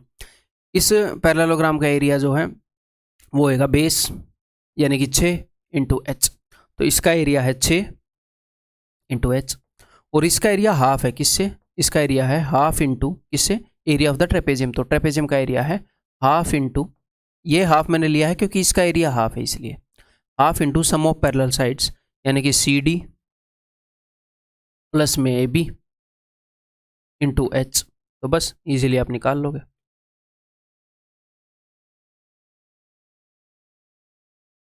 दो और 2 4, 4 इधर आएगा, 24 is equal to CD plus 6। इसका मतलब 6 में क्या जोड़ू कि 24 आ जाए, 18।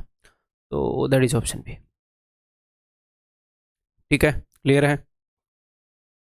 नेक्स्ट, ये बताओ, इस टाइप का क्वेश्चन पहले भी करवा चुका हूँ। AB और CD दो पैरेलल लाइन है एंड ए ट्रांसवर्सल PQ, ये ट्रांसवर्सल PQ है, ये इनको इंटरसेक्ट कर रही है, ये दोनों लाइनें पैरेलल हैं। तो ये क्या बोल रहे हैं, व्हाट आर दे स्पीकिंग।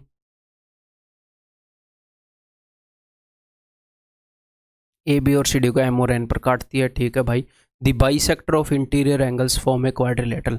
ये जो इंटीरियर एंगल है, इंटीरियर एंगल कौन से है, मैंने आपको बताया कि 1 2 3 4 ये एक्सटीरियर हैं और 5 6 7 8 ये इंटीरियर है। क्लियर है मेरे भाई। तो ये बोल रहे हैं कि इंटीरियर एंगल्स के जो एंगल बाइसेक्टर हैं वो क्या बनाते हैं, कौन सी क्वाड्रिलेटरल बनाते हैं। ठीक है, अभी कर देते हैं। इसका एंगल बाइसेक्टर, इसका एंगल बाइसेक्टर, इसका एंगल बाइसेक्टर, इसका एंगल बाइसेक्टर। ठीक है, तो ये एंगल बाइसेक्टर है ना। तो अगर मैं इसको A मान लूँगा तो ये भी A हो जाएगा। ठीक है, अगर मैं इसको B मान लूँगा तो ये भी B हो जाएगा, बिकॉज ये एंगल बाइसेक्टर है। और आपको एक बात पता है कि इन दोनों एंगल्स का सम 180 होता है, यानी कि 2A plus 2B is equal to 180। इसका मतलब A plus B is equal to 90। अगर A प्लस बी 90 है तो ये तो 90 डिग्री का हो गया। ठीक है, अब एक और चीज़ देखो, एक और बात आपको पता है कि अगर ये वाला एंगल 2B है तो ये वाला एंगल भी 2B होएगा।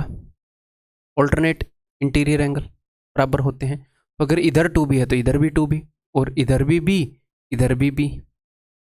ठीक है, और A प्लस बी इज 90, तो ये भी 90 हो गया। ओके जी, इधर 2A है तो इधर भी 2A, इधर 2A है तो इधर भी 2A। ठीक है, तो A प्लस बी फिर से 90 हो गया।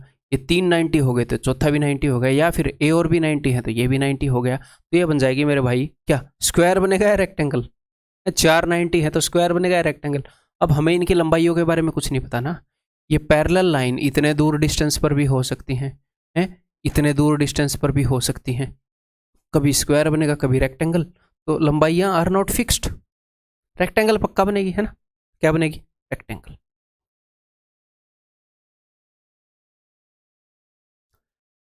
The measures of the angles of a quadrilateral taken in order are proportional to 1 2 3 4 then the quadrilateral is 4 और 1 5 3 और 2 5, तो ये ट्रेपेजियम बनता है। मैं इतने जल्दी कैसे निकाल सकता हूँ आपको बताऊंगा। देखो पहले ट्रेपेजियम की खासियत बताता हूँ। ट्रेपेजियम में ये दोनों, आपको एंगल निकालने की जरूरत नहीं है, ट्रेपेजियम में ये दोनों पैरेलल होते हैं। हाँ जी सर, ये दोनों पैरेलल होते हैं। तो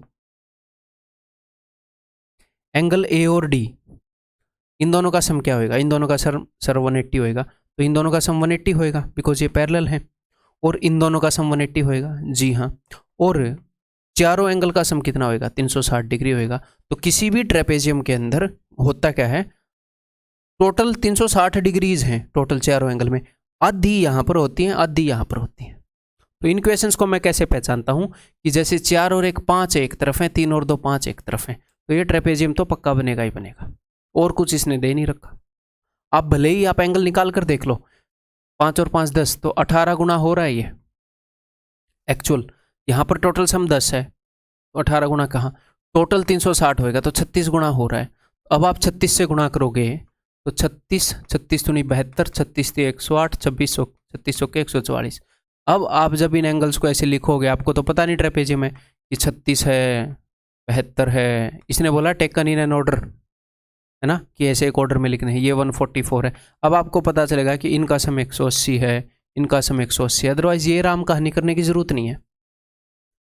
ट्रेपेजियम में हमें पता है कि 180 इन दोनों का होगा, 180 इन दोनों का, आधा एंगल, टोटल जो डिग्रीज हैं आधी वहां पर बटी होंगी आधी यहाँ पर, तो यहाँ पर क्या है, अब टेकन एन इन ऑर्डर, तो पहला एंगल दूसरा एंगल तीसरा एंगल चौथा एंगल, है ना, तो पहला और चौथा की जोड़ी बनेगी दूसरे और तीसरे की, तो पहला और आखिरी का सम दूसरा और तीसरा का सम बराबर है, ट्रेपेजियम बनेगा। क्लियर है, समझ में आ गई बात। नेक्स्ट ये बताओ, if ABCD is a quadrilateral whose diagonals AC and BD intersect at O, अच्छा इंटरसेक्ट, रैंडम क्वाड्रिलेटरल है, ठीक है रैंडम ही बनाते हैं। तो ABCD एक क्वाड्रिलेटरल है whose diagonals AC and BD intersect at O, उसके डायगोनल AC में बैठ कर पी रहे थे, BD they intersect at O, okay. Then सारी साइड्स का जो सम है, सारी साइड्स का सम है, और जो डायगोनल्स की लंबाइयां हैं उनके बीच में रिलेशन मांग रहे हैं। तो देखो भाई, देखो कि जो AB है, AB is less than AO, इस ट्रायंगल के अंदर, ट्रायंगल 1 के अंदर मैं डायगोनल्स की लंबाइयों का रिलेशन साइड्स की लंबाई के रिलेशन से करना चाह रहा हूँ। AB is less than AO plus BO, क्यों सर, क्योंकि ट्रायंगल की कोई भी साइड ट्रायंगल की बाकी दो साइडों के सम से छोटी होती है। और अब ट्रायंगल नंबर 2 के अंदर BC छोटी होएगी BO प्लस CO से, और ट्रायंगल नंबर 3 के अंदर CD will be less than CO plus DO, और ट्रायंगल नंबर 4 के अंदर AD will be less than DO, बाकी दो साइडों के सम से छोटी होगी तीसरी साइड, प्लस AO, ठीक है। अगर मैं लेफ्ट हैंड साइड सबको जोड़ दूं तो AB plus BC plus CD plus DA is less than, अब देखो AO और CO को जोड़कर क्या मिलेगा, AO और CO को जोड़कर एक बार आपको मिल जाएगा AC, अब AO और CO को जोड़कर एक बार फिर से आपको मिल जाएगा AC, 2 AC हो जाएंगे आपके घर में, ठीक है। देखो तो हमें 2 बार ये वाला डायगोनल मिलेगा, 2 बार ये वाला डायगोनल मिलेगा, is less than twice of AC plus BD, ठीक है, ये है कहीं पर। तो अब इस चीज़ को कई स्टूडेंट रट लेंगे कि चारों साइड्स का जो सम है वो दोनों डायगोनल्स के सम के डबल से छोटा होता है। प्लीज़ ऐसा ना करें, इतनी चीज़ों को रटेंगे ऐसे, जो इंपॉर्टेंट है मैं बता दूंगा, इसको मत रटना भाई, ठीक है, क्लियर है।